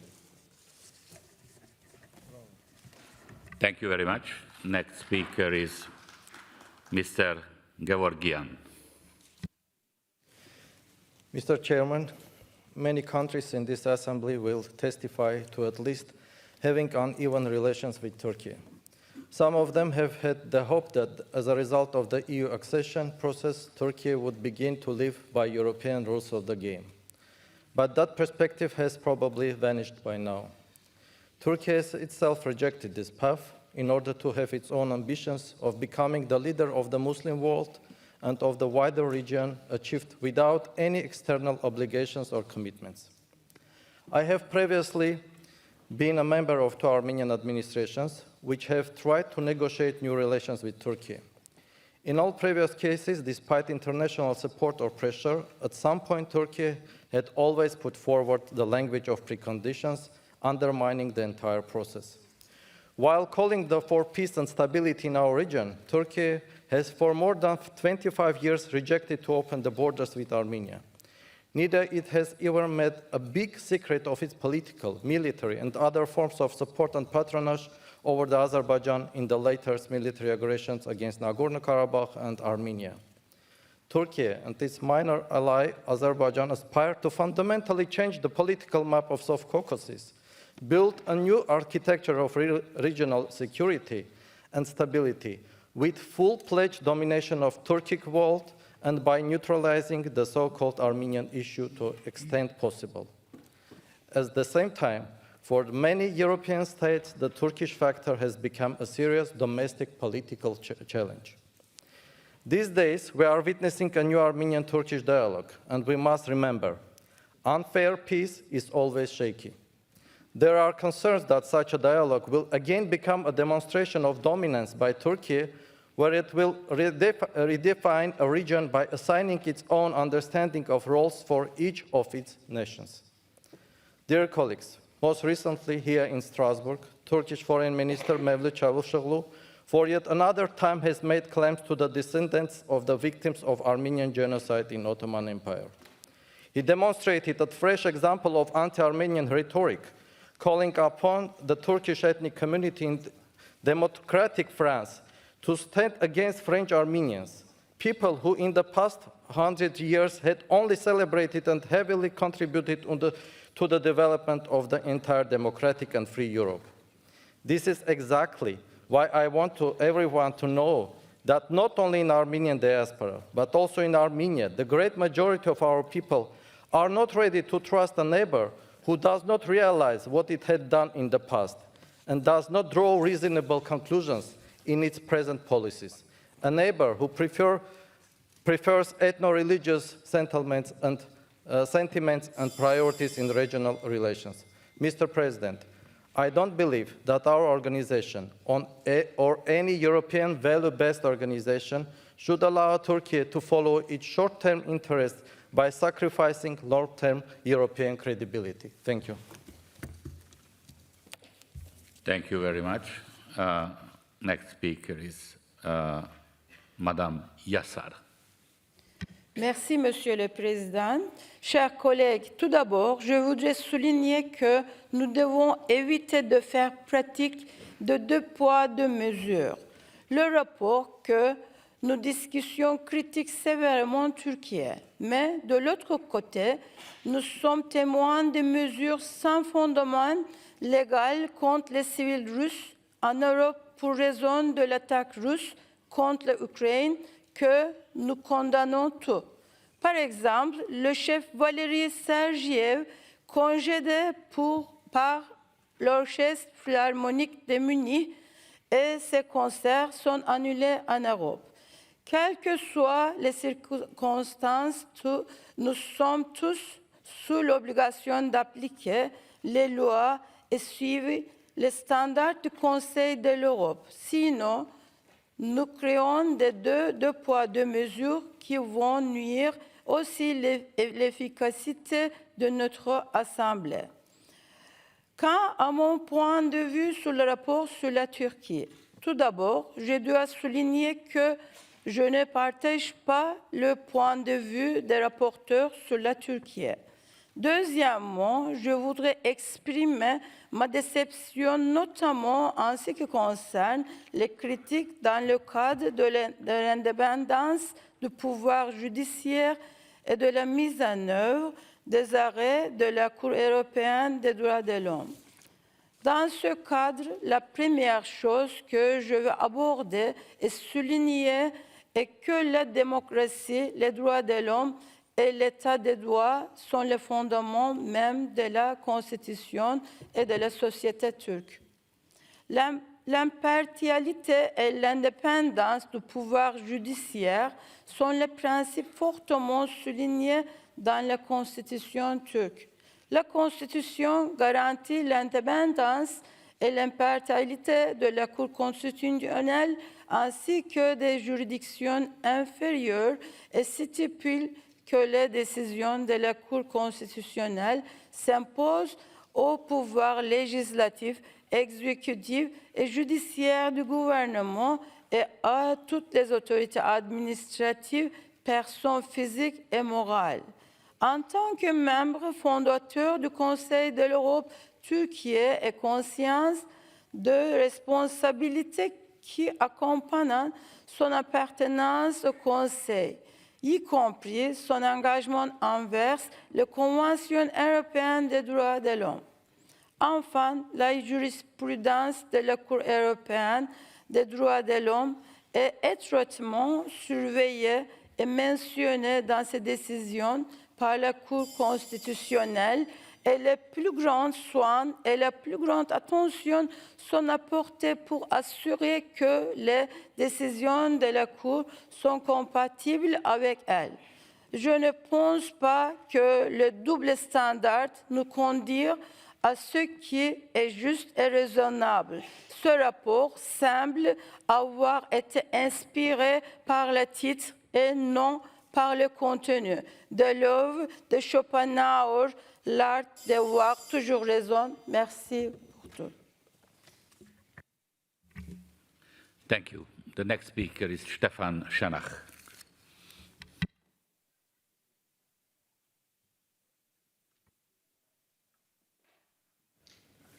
Danke sehr, Herr Präsident. Zunächst, liebe Kolleginnen und Kollegen, zuerst einmal meine Gratulation an die beiden Berichterstatter. Dieser Bericht, der uns heute vorliegt, zeigt, wie richtig und wie wichtig die Entscheidung war, das Post-Monitoring-Verfahren der Türkei vor Jahren in ein Monitoring-Verfahren zu verwandeln. Denn in einem Post-Monitoring sind ein paar Punkte noch offen mit einem Land in seiner Entwicklung. Nur dieser Bericht zeigt, dass es ein wenig zu viel ist. Liebe Frau Yasser, Doppelstandards höre ich immer nur von Vertretern und Vertreterinnen von Ländern, die unter Kritik stehen hier. Das sind keine Doppelstandards. Das gilt für alle unsere Länder. Die Medienfreiheit, die Rechtsstaatlichkeit und der Anspruch, dass jedes Land, das hier Mitglied ist, die Istanbul-Konvention unterzeichnet und auch durchführt. Und Urteile des Europäischen Menschenrechtsgerichtshofs sind nicht verhandelbar innerhalb eines Landes. Mit der Mitgliedschaft hier hat jedes einzelne Mitgliedsland unterschrieben, dass sie die Urteile des Europäischen Menschenrechtsgerichtshofs umsetzt und nicht verhandelt innerhalb eines Landes.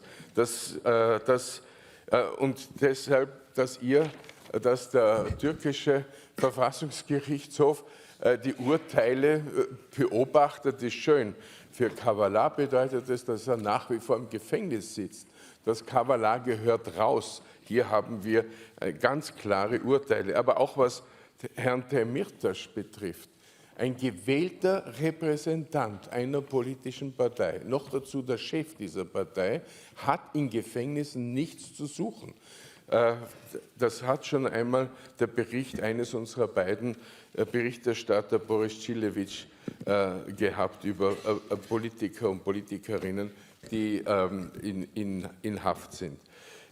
Was dazu kommt, hoher Respekt für die Vermittlung der Türkei im Russland-Ukraine-Krieg. Schwarzmeerabkommen, Gefangenenaustausch. Aber das bedeutet nicht, dass man innerhalb des eigenen Landes erstens einmal ein restriktives Umfeld für die Zivilgesellschaft schafft, die Rechtsstaatlichkeit außer Kraft setzt, die Medienfreiheit außer Kraft setzt und gleichzeitig aber militärisch in anderen Ländern aktiv ist, wie zum Beispiel die Verfolgung der Kurden in Syrien, die Verfolgung der Kurden im Irak. Das bedeutet Instabilität.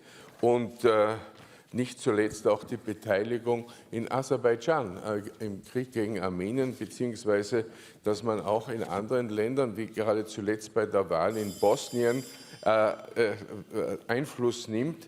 Das ist nicht gut. Wichtig ist, wir waren jetzt gerade als Europarat in Izmir. Es war ein großes Fest. Wir haben Izmir ausgezeichnet mit dem Europapreis. In diesem Sinne, in diesem Dialog, auch wie es dort stattgefunden hat, soll es weitergehen. Und verstehen Sie, all das, was wir hier an Kritischen vorbringen, Thank you very much, Stefan. Come to the final sentence. Thank you very much. Thank you. Next speaker is Ms. Valentina Martinez Ferro. Me gustaría comenzar felicitando a los ponentes por este excelente análisis y el buen trabajo que se ha hecho en este informe, que efectivamente describe una situación muy preocupante en Turquía, porque describe un deterioro democrático en este país, justamente cuando está jugando un rol de actor global cuya estabilidad y cuya credibilidad pues, es fundamental para todos. No solamente amenaza a pueblos y ciudades internamente, sino que también amenaza a sus vecinos y esto tiene que dejar de pasar. Es fundamental que Turquía sea un país libre, democrático y en paz, tanto para sus ciudades como para sus vecinos, especialmente, como digo, en estos momentos en los que nos encontramos con una guerra en las fronteras de Europa, por no decir en Europa.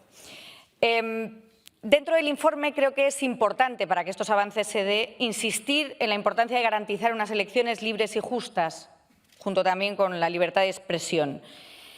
Pedimos también, y hay que seguir pidiendo, un mayor compromiso en el cumplimiento del Estado de Derecho, los derechos humanos y, sobre todo, en la independencia del sistema judicial.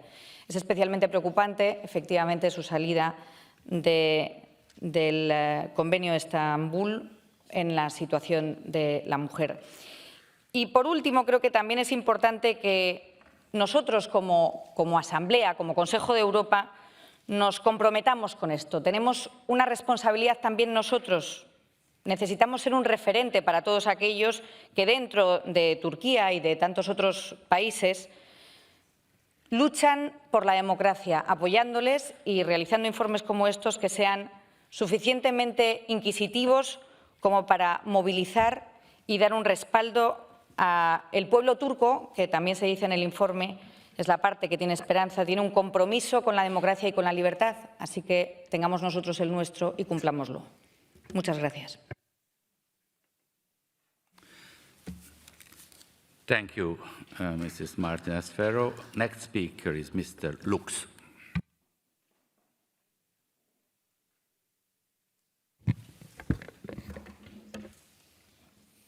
Vielen Dank, Herr Präsident.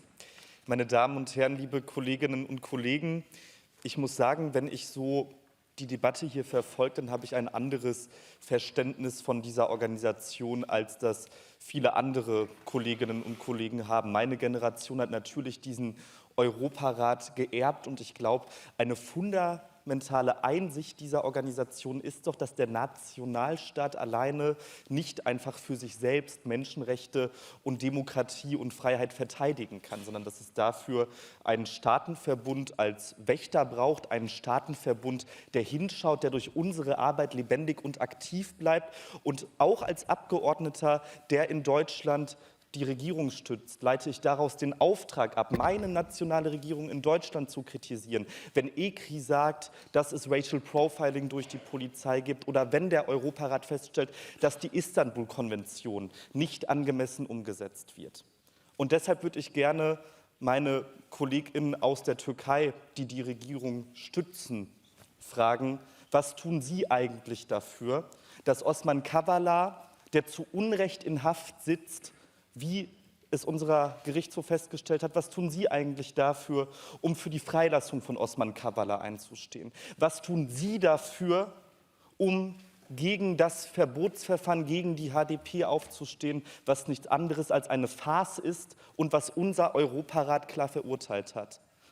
Wie gehen Sie damit um, dass der illegale Austritt aus der Istanbul-Konvention die Dramatik für Frauen und LGBTI noch weiter verschlimmert. Und wie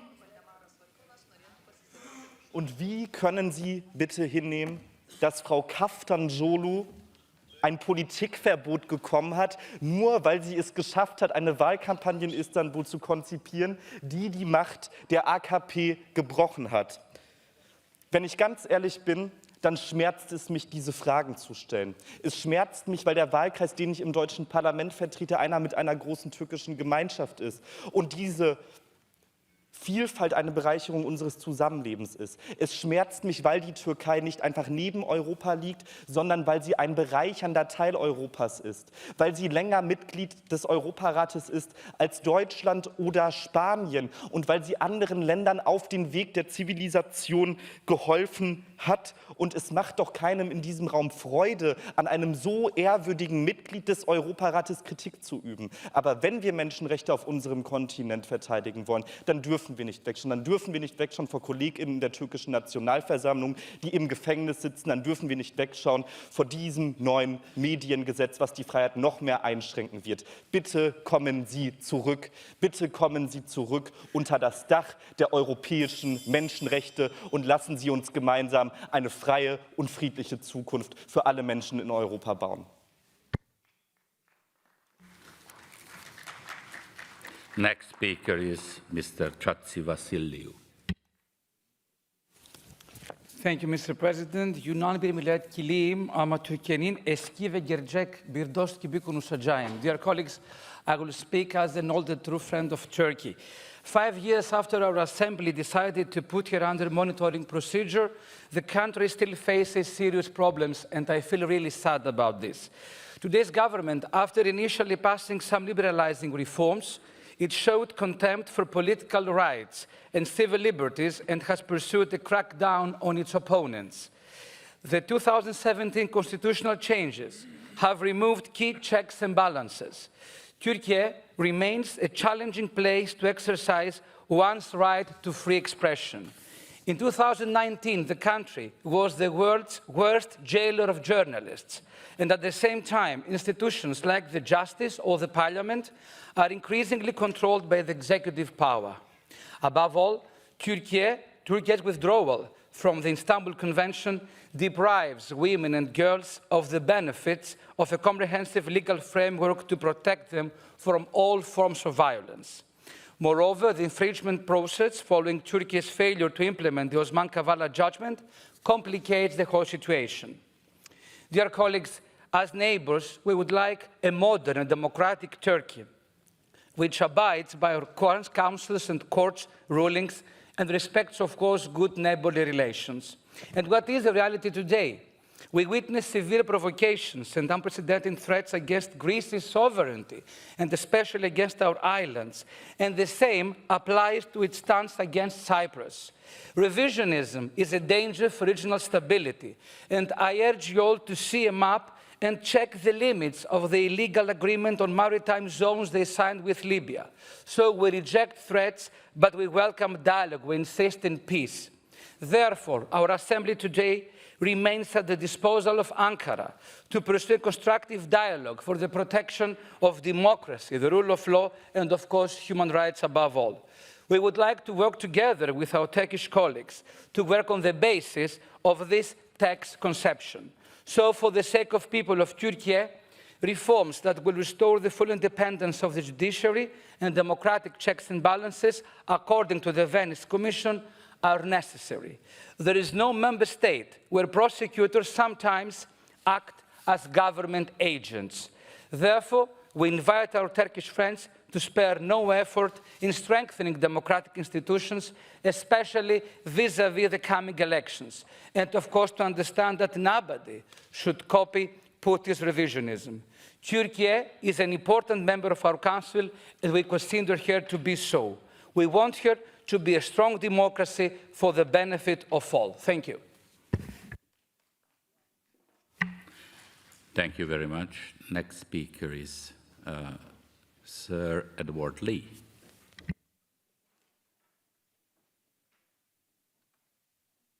Sometimes, Mr. President, I've been critical of this Assembly because I think it's concentrated on minor issues, particularly in Western Europe. But may I say that this report is an excellent report produced by my colleague, Mr. Howell, and his co-rapporteur. It is absolutely forensic in its criticism, and it seems to me that this is a sort of issue that the Council of Europe has got to concentrate on. Here is a founder member of the Council of Europe. And yet there is absolutely no doubt that democracy and an independent judiciary and freedom of the press is on the retreat. I think any objective person would accept that. So I asked a question put by one of the Turkish speakers earlier today in this debate: what are we going to do about it? I mean, we are only a voluntary body in terms of what Turkey does. Can Turkey just ignore us? The only suggestion I can make is that Mr. Howell and his colleagues and other members here absolutely continue their forensic focus on Turkey. And I think some of the arguments made, particularly in terms of the ludicrous and cruel and appalling life imprisonment of Osman Kavala, I think that we can have a real effect if we use this assembly to put pressure on the Turkey government to release this innocent man. And this ridiculous constant attack on Mr. Gülen, he's not a terrorist. No Western security agency accepts for a moment that Mr. Gülen heads a terrorist organization. Now, I don't want to just speak or use this debate as an attack on our friends in Turkey. We know that they are loyal members of NATO. They know that they're in a fundamental part of the Western alliance. We know that they do face a real terrorist threat. We know that they are positioned in an incredibly complicated and difficult part of the world, but we want to be their friends. We want Turkey, and we've heard from another Turkish speaker today that apparently reforms are on the way. There is going to be progress on separation of powers, on increasing parliamentary democracy. Well, let's take them at their word then. And let's go on focusing on this issue over the next 2 years so that we can make real progress and help the people of Turkey. Thank you very much. Thank you very much. Next speaker is Mr. Husseinov. Thank you, Chair. Dear colleagues, both authors of the presented report, John Howell and Boris Silevich, are our old friends and colleagues, and they tried to prepare a balanced text attempting to highlight the positive aspects of Turkey's activities as much as possible. However, the main point is the attitude towards Turkey in the Council of Europe as a whole. In the last 3 years, merely reports on this country have been scheduled 3 times as part of urgent debates in the Parliamentary Assembly. Number of member states under monitoring is considerable. Nevertheless, let us agree that not all of them deserve such persistent attention. It's the well-known fact that Turkey is among the countries enjoying a particular weight in this organization. Turkey has been part of the Council of Europe almost since its foundation.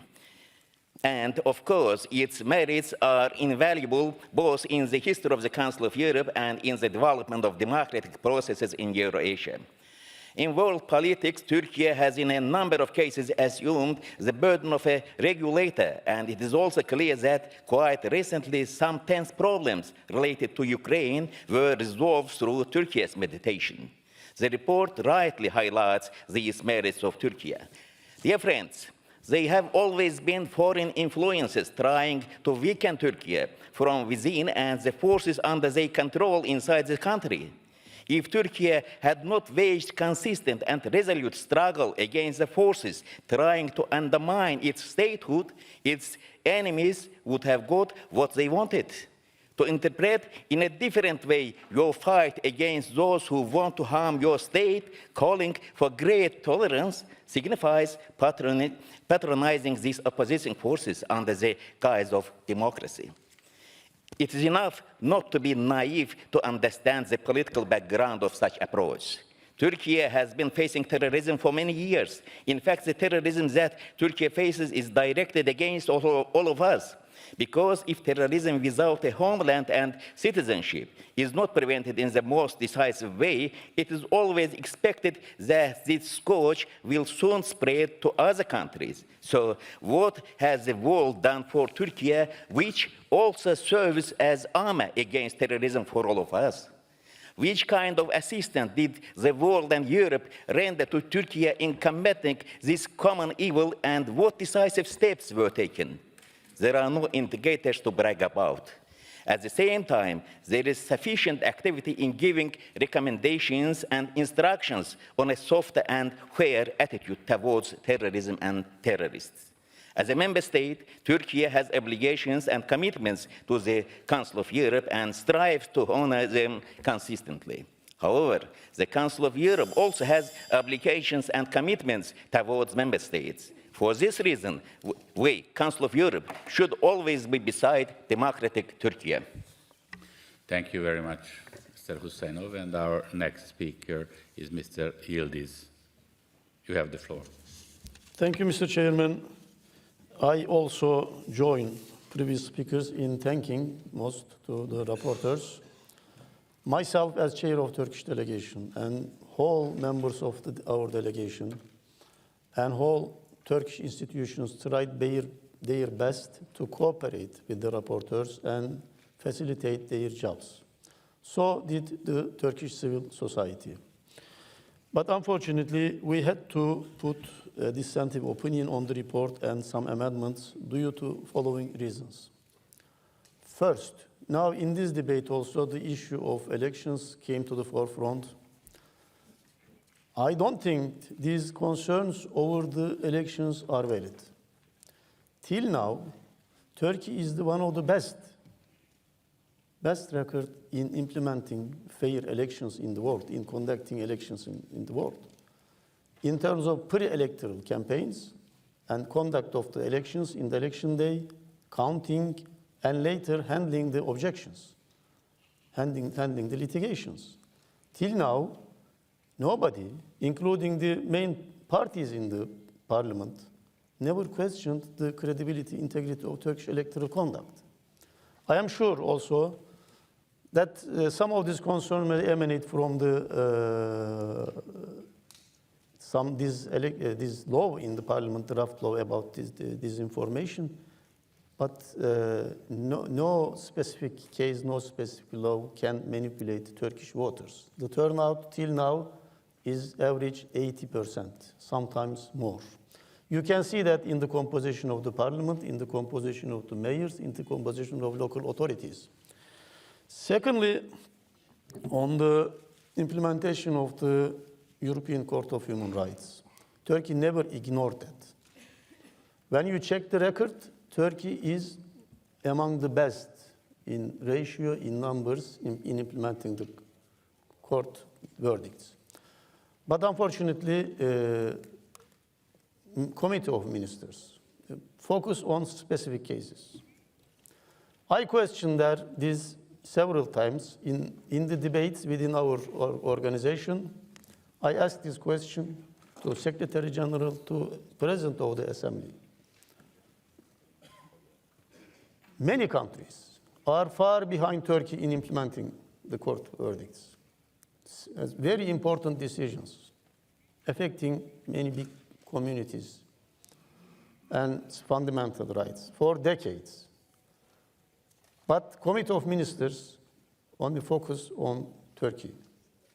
So unfortunately, this area is becoming another area of political discrimination.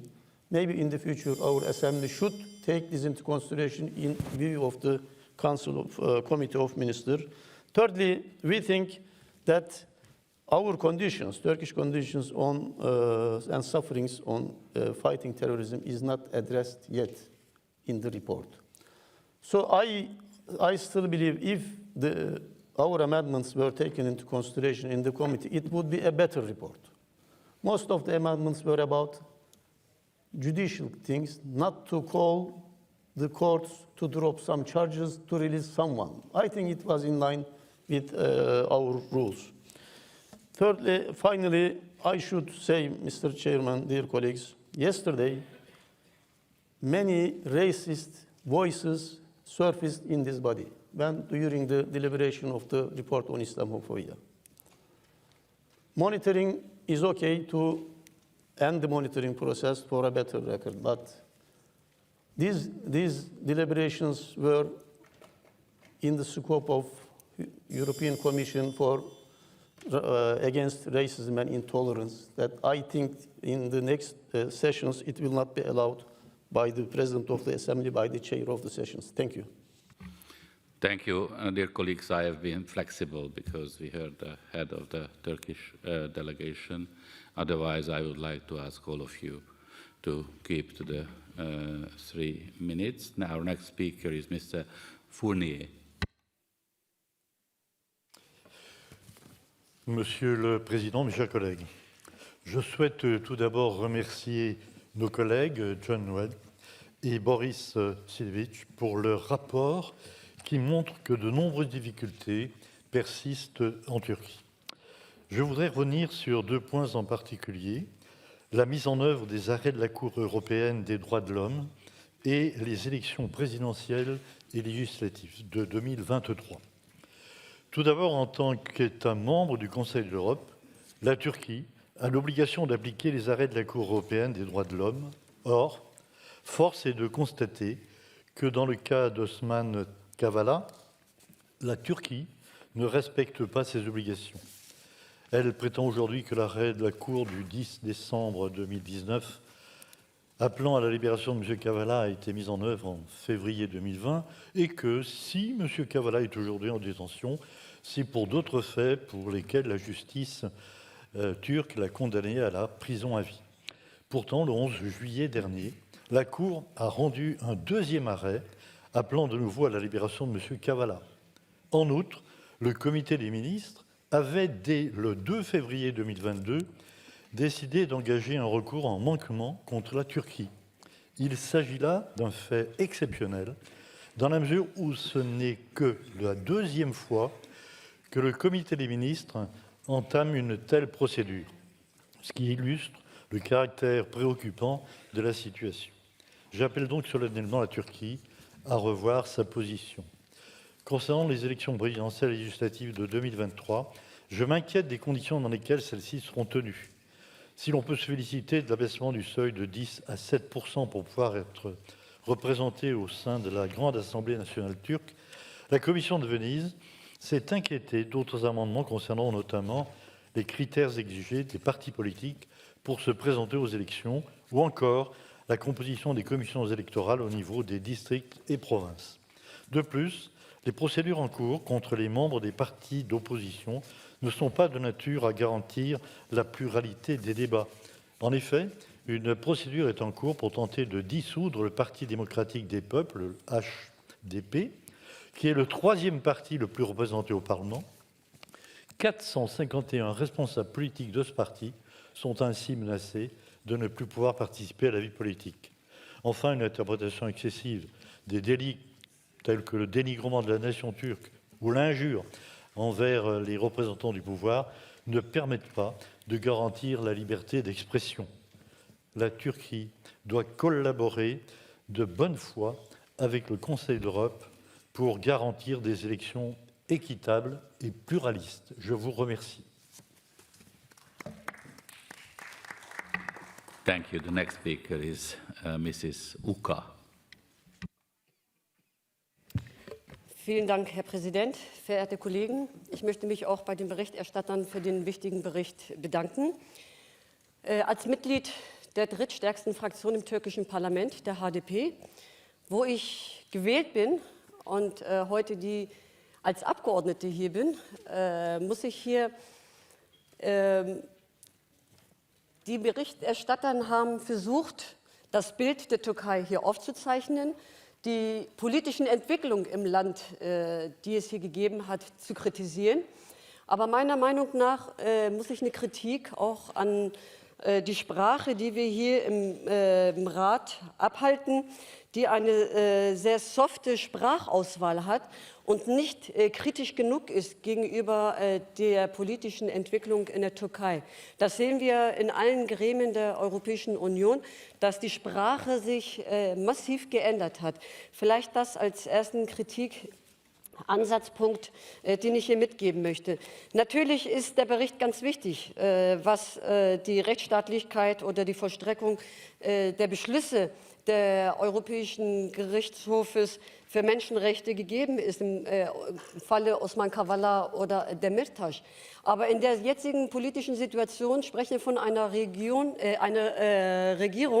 die weder die Rechtsstaatlichkeit noch die Demokratie oder die Menschenrechte achtet, sondern die Beschlüsse des Europäischen Gerichtshofes nicht mehr anerkennt. Wir sprechen von einer Regierung, die die drittstärkste Fraktion im türkischen Parlament, eine demokratisch gewählte Partei, die HDP, die mehr als 6,5 Millionen Wählerstimmen hatte, verboten werden soll. Die Kollegen haben es hier angesprochen. Es soll nicht nur die HDP verboten werden, es wird ein Politikverbot für 451 Politiker gefordert. Was möchte man mit einem Parteiverbot erreichen? Die HDP tot zu schweigen zu bringen oder mundtot zu machen? Es gab in der Geschichte der Türkei vorher schon mehrere politische Parteien, die verboten worden sind. Aber niemand hat einen Schritt nach hinten gewagt, sich mehr für die Demokratie, für Rechtsstaatlichkeit eingesetzt. Die Aufhebung der Immunitäten, das Mediengesetz, die Zwangsverwalter gegen die demokratisch gewählte Bürgermeister, das sind alles Defizite, die hier noch viel intensiver angesprochen werden müssen. Es reicht nicht aus, dass wir nur hier Berichte verabschieden, aber bei der Umsetzung nichts mehr daran tun. Einmal im Jahr nur einen Bericht hier ins Hohe Haus zu bringen, reicht nicht aus, um die Türkei demokratisch zu verändern. Es gab auch das Problem in Bezug auf Demokratie und Grundrechte und Freiheiten in der Türkei sind auf das Ausleben eines Lösungsprozesses zurückzuführen, der zwischen 2013 und 2015 stattgefunden hat. Seit über 19 Monaten konnte kein Besuch der Familie oder Anwälten auf der Imrali Gefängnis geben. Es gab einen Beschluss, auch hier bei dem letzten Bericht, der nicht umgesetzt worden ist. Deshalb bitte ich die Kollegen, wenn wir nicht nur Berichte verabschieden, sondern uns für die Umsetzung und der Berichte einsetzen. Thank you very much. Next speaker is Mr. Saidov. Thank you very much, Mr. President. The former president of this parliamentary assembly, our dear friend Rick Diams, once during the meeting said that we in this parliamentary assembly should speak with the country, not about the country. And this is an essential thing. And that's really very strange and worrying that our dear rapporteurs try to do that. They try to speak with the country. But what I can see, that when they started to speak with the country, not Turkey have been accused, rapporteurs have been accused, that you should speak about the country, only about shortcomings. And that's why, that's a very strange situation. Under pressure, not only Turkey, but the rapporteurs who presented this report. Because we in this assembly, we should think that nobody can privatize democracy. Everybody who speaks just now about Turkey try to present that everything is okay with democracy in their countries, and only in Turkey they have problems. No, especially about those countries who even do not have right to speak about democracy. My colleagues and friends from Armenia again said that they are not so happy with development in Turkey, the country which for 20 years occupied my country, the country which still deploying the mines in my territory. But I don't want to speak about Armenia. I know that the next speaker, Vardanyan, will speak about me again. I want to speak about Turkey, because Turkey's role just now is growing, and we should take into account that without Turkey, there is no Council of Europe. We should think about that. Because now everything is happening in this region. Rule of law, democratic developments, human rights, everything is connected to each other, and we should objectively reflect all these developments. If we are going to accuse this country, if we are not ready to understand the threats, if we are not so reluctant to name terrorists with their exact names, the problem will exist. And the fourth summit, which we are dreaming for, will be not so important.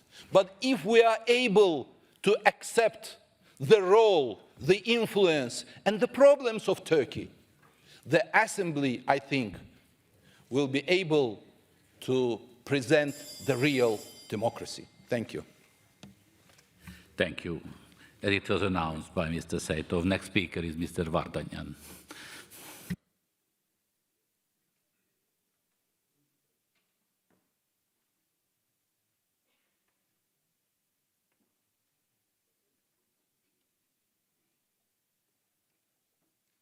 Doesn't seem to be around. Next speaker is Mrs. Günay. Thank you, Chair. Dear President, dear colleagues, I would like to start by thanking the co-rapporteurs for their work and efforts in the preparation of the report. Within the report, the co-rapporteurs specifically focus on certain issues which stand out in the context of Turkey's monitoring procedure, and I would like to address one of them: the 2023 parliamentary and presidential elections. First and foremost, I would like to underline that free and democratic elections are an indispensable part of Turkey's history of democracy and state tradition. As rightly stated in the report, the high turnout every election demonstrates Turkish people's commitment to democracy and their trust in the electoral system. In order to conduct fair and transparent elections and election campaign, the electoral legislation applies equally to all candidates and political parties, and these processes are supervised by the relevant institutions and the judiciary. In contrast to the criticisms in the context of freedom of expression and media during the electoral campaign, there is an active and pluralistic media community enjoying international standards of freedom of expression and media in Turkey in line with the domestic law as well as international obligations and the European Court of Human Rights case law. Individual cases, which may also concern freedom of expression, are examined by independent and impartial courts. Domestic remedies, including the right of appeal before the Court of Cassation and individual application before the Constitutional Court, as well as the right to lodge an application before the European Court of Human Rights, are also available. In connection with freedom of media, I would like to point out that the assessment that the upcoming draft disinformation law could lead to prison sentences and censoring online media is unfortunately prejudicial and biased. The said law aims to regulate and enhance the online media platforms just like the EU's Digital Services Act, which aims to remove illegal content, increase transparent advertising, and improve the fight against disinformation. And I also would like to remind my colleagues that as the political party in power, AK Party, has always been against closing political parties and has been struggled for this for a long time. So there is an impression that the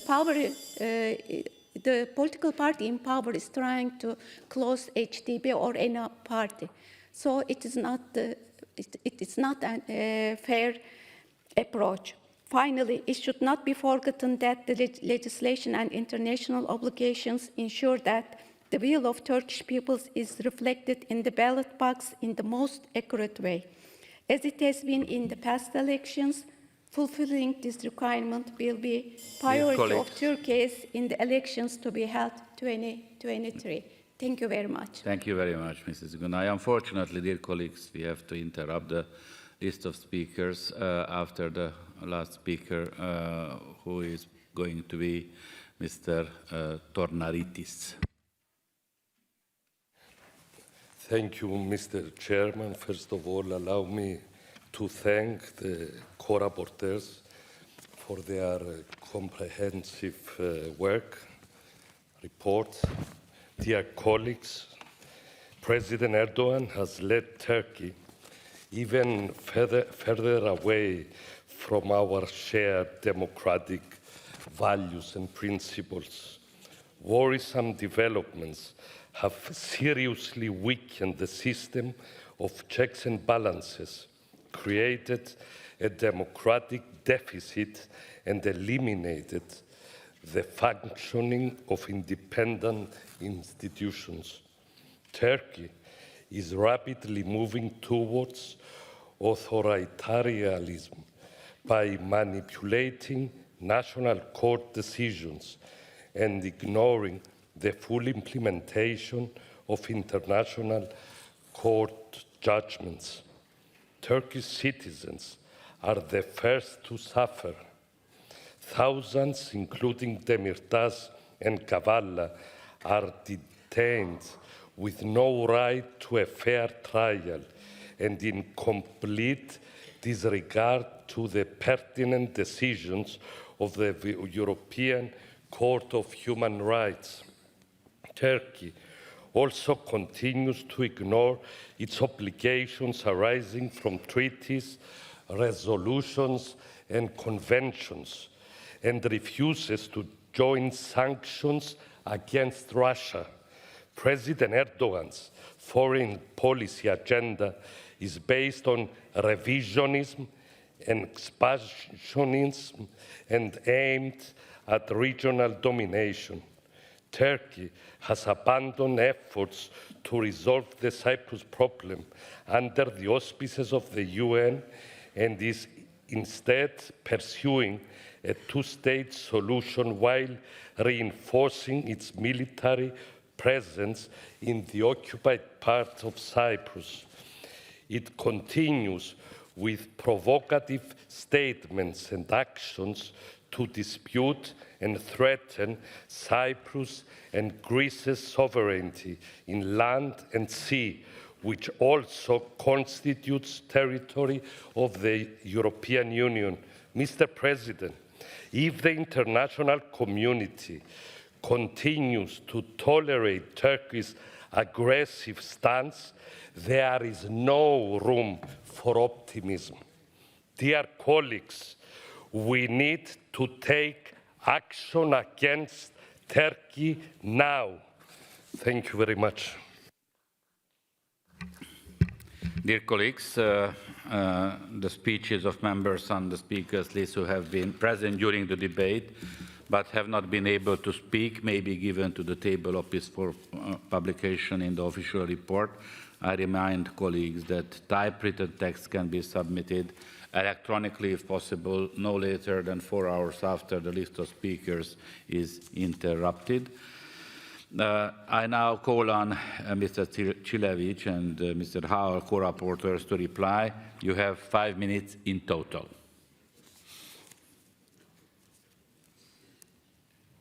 Very much. Let me thank everyone for participating in this debate.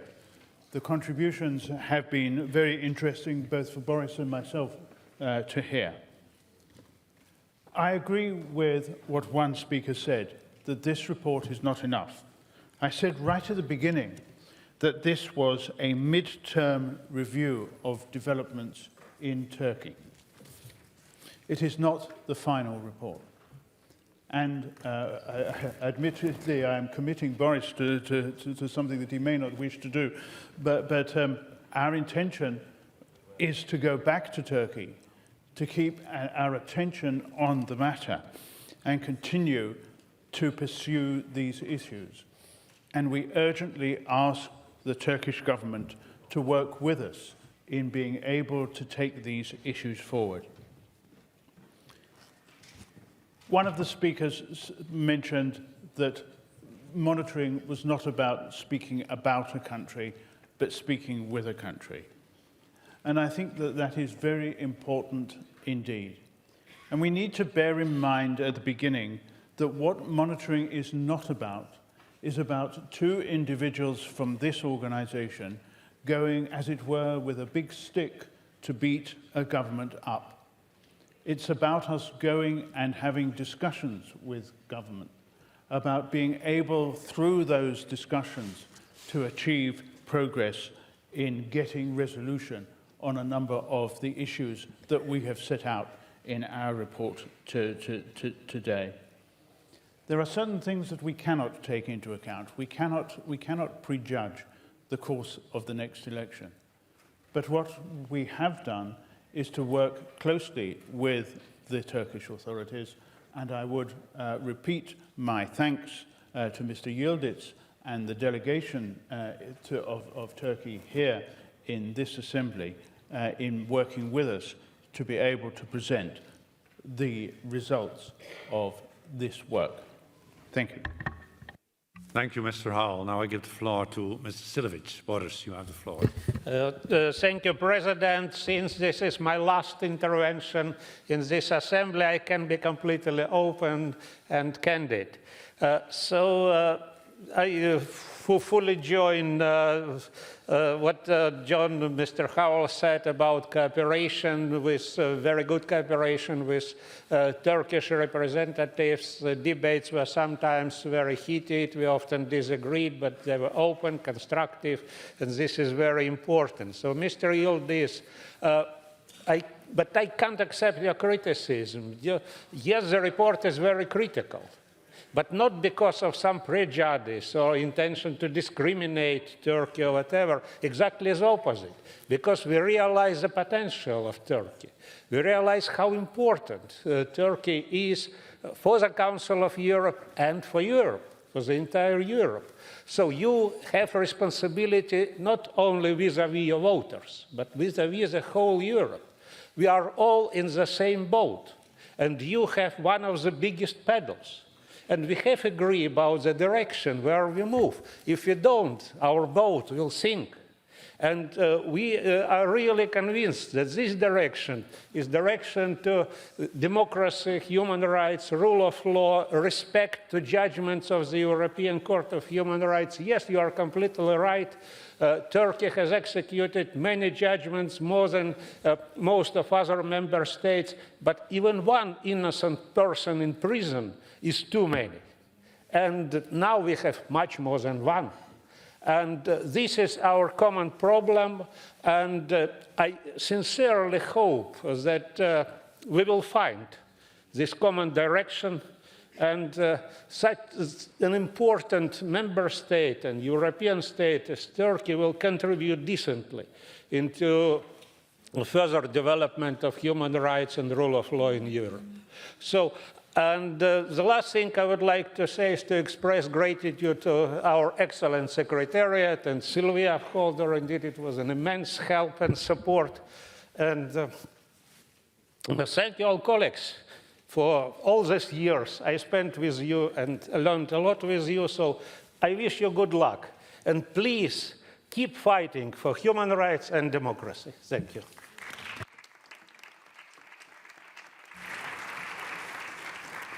Thank you very much, Boris, for reminding us that this will be your last debate, but we did not finish the debate. I already gave you flowers. I'm Dutch, so I'm not going to give you an extra bunch of flowers, but our appreciation was shown again by applauding for you. We need to continue our struggle, but we need also good fighters for the struggle. Thank you very much. The Monitoring Committee. Yes. Does the chairperson of the committee wish to speak? Piero Fassino, you have the floor. Yes.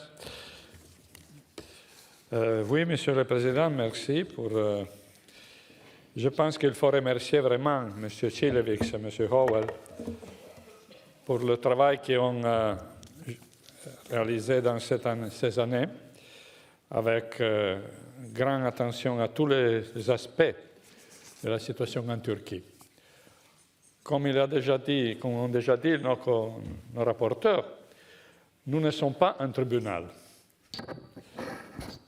mais nous sommes une institution politique et sa finalité est monitorer le fonctionnement de la démocratie, le respect des droits et assurer que tous les pays membres de ce Conseil accomplissent entièrement à ce devoir de respect des droits et de la démocratie. Et il n'y a aucun doute qu'en Turquie, dans les dernières années, il y a eu des problèmes sur ce sujet. Nous sommes tous, par exemple, convaincus qu'il faut nous battre contre le terrorisme. Mais nous sommes plutôt déçus de voir que les autorités turques appliquent la catégorie de terrorisme à tout ce qui s'oppose aux autorités et au gouvernement. Nous sommes convaincus qu'il faut respecter les droits des minorités. Et on ne peut pas négliger que les droits de la minorité kurde sont fréquemment réduits. Encore, nous sommes pour le respect de la volonté populaire, surtout quand cette volonté populaire s'exprime à travers des processus électoraux. Et nous savons qu'en Turquie, il y a eu plusieurs maires, surtout maires élus dans les listes de la HDP, qui ont été substitués des autorités turques en violation de la légitimité démocratique populaire. Et nous savons qu'il y a aujourd'hui dans le Parlement turc un projet de loi présenté par le gouvernement qui veut réduire la liberté d'information et la liberté de la presse. Donc, ça sont les raisons pour lesquelles le travail de notre rapporteur est très important. Parce que nous voulons contribuer à surmonter ces contradictions, ces problèmes, pour assurer que la Turquie soit un pays démocratique fondé sur l'état des droits et respectueux des droits humains et de la Convention. Et nous sommes à la veille des élections importantes en Turquie, présidentielles et parlementaires, et donc il est bien plus important que le Conseil de l'Europe s'adresse aux autorités turques parce que tout le processus électoral soit développé en respectant pleinement les droits démocratiques, les droits des personnes, des partis politiques, des candidats et de tous ceux qui seront protagonistes du processus électoral. Et on ne peut pas oublier qu'il est ouvert un problème pour nous, pour notre Conseil vraiment aigu, que c'est la condition pénible de M. Kavala, qu'il a été emprisonné avec une décision qui a été considérée sans justification dans la Cour européenne des droits de l'homme. Et nous voulons aussi solliciter encore une fois dans ce Conseil les autorités turques à respecter les droits de M. Kavala et l'avis que la Cour européenne des droits de l'homme a donné. Donc, merci. Je vais terminer. Nos espoirs, c'est que les autorités turques écoutent attentivement nos avis et on peut ensemble travailler pour assurer que la Turquie soit vraiment un pays démocratique, respectant tous les droits humains et toutes les règles de la démocratie. Je vais remercier évidemment la délégation turque et surtout remercier nos rapporteurs et aussi moi je vais ajouter au mot de remerciement du président, tout le remerciement à Boris, qui était vraiment un protagoniste actif de l'activité de notre Conseil. Merci, Boris. Merci, Monsieur le Président Fassino. And because it was the last debate of Boris, we gave extra time to Piero. And that's once in a while we have to be flexible, I would say. Now, the Monitoring Committee has presented a draft resolution to which 17 amendments have been tabled and 1 sub-amendment. They will be taken in the order in which they appear in the compendium. I remind you that speeches on amendments are limited to strictly 30 minutes. I understand that the chairperson of the Monitoring Committee wishes to propose to the Assembly that the amendments 1 and 2 to the draft resolution, which were unanimously approved by the committee, should be declared as agreed by the Assembly. The committee also unanimously approved amendment number 3. However, I must call that amendment individually as a sub-amendment has been tabled to that. Is that okay, Mr. Fassino? Yes, okay. Does anybody object? That's not the case. Therefore, I declare amendments 1 and 2 to the draft resolution have to been agreed. Any amendment which has been rejected by the committee ceased for report by a 2/3 majority of the votes shall not be put to the vote in the plenary and shall be declared as definitively rejected unless 10 or more members of the Assembly object. I understand that the chairperson of the Monitoring Committee wishes to propose to the Assembly that the amendments 4 to 17 to the draft resolution, which were rejected by the committee with a 2/3 majority, be declared as rejected. Is that correct, Mr. Fassino? That is correct. I agree. Okay, thank you very much, Mr. President. Does anybody object? I do not see so. As there is no objection, I declare that amendments 4 to 17 to the draft resolution are rejected.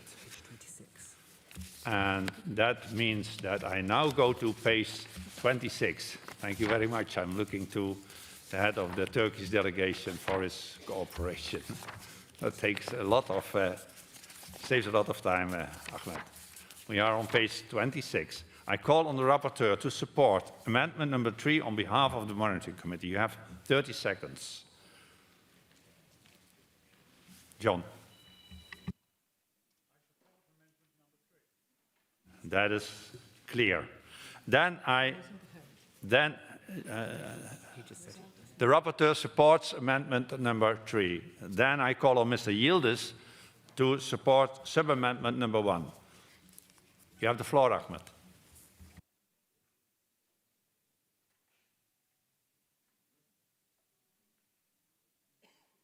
It was a product of constructive dialogue within the committee. That's why I urge the plenary to support this. Thank you. Thank you very much, Mr. Yildiz. Does anybody oppose this? Wish to speak against this sub-amendment? Does anybody wishes to speak against the sub-amendment? The rapporteur, Mr. Silovic. Are indeed opposed to this amendment because the dialogue was about whether politicians can intervene with judicial authorities, but this is certainly not the case, because here we as politicians simply urge other politicians, Turkish politicians, not to enact these draft amendments, which were heavily criticized by the Venice Commission above all. So this is fully legitimate political action, and this is our principal position, that these amendments should not be adopted, and we recommend not to adopt them to our Turkish colleagues. So we are against. We are talking about the sub-amendment. The sub-amendment is the rapporteur speaks against this. What is the opinion of the committee on the sub-amendment, Piero? Against. The subcommittee is against. I now shall put a sub-amendment to the vote, and the vote is open.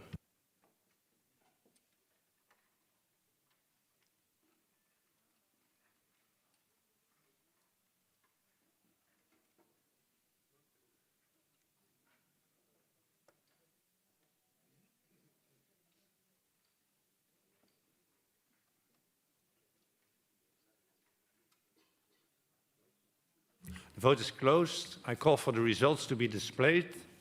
The sub-amendment is rejected. Now we come to the main amendment.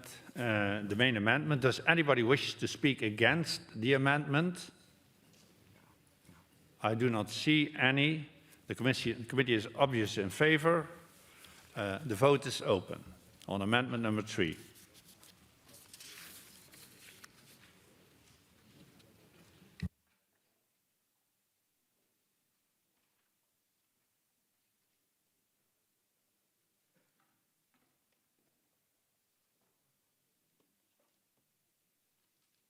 The vote is closed. Can I ask the results to be displayed? Amendment number 3 is adopted. We will now proceed to vote on the draft resolution contained in document 15618 as amended. The vote is open.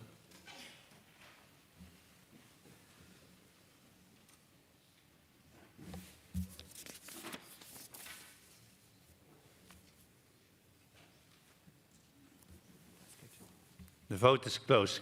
May I ask the results to be displayed? The resolution is adopted.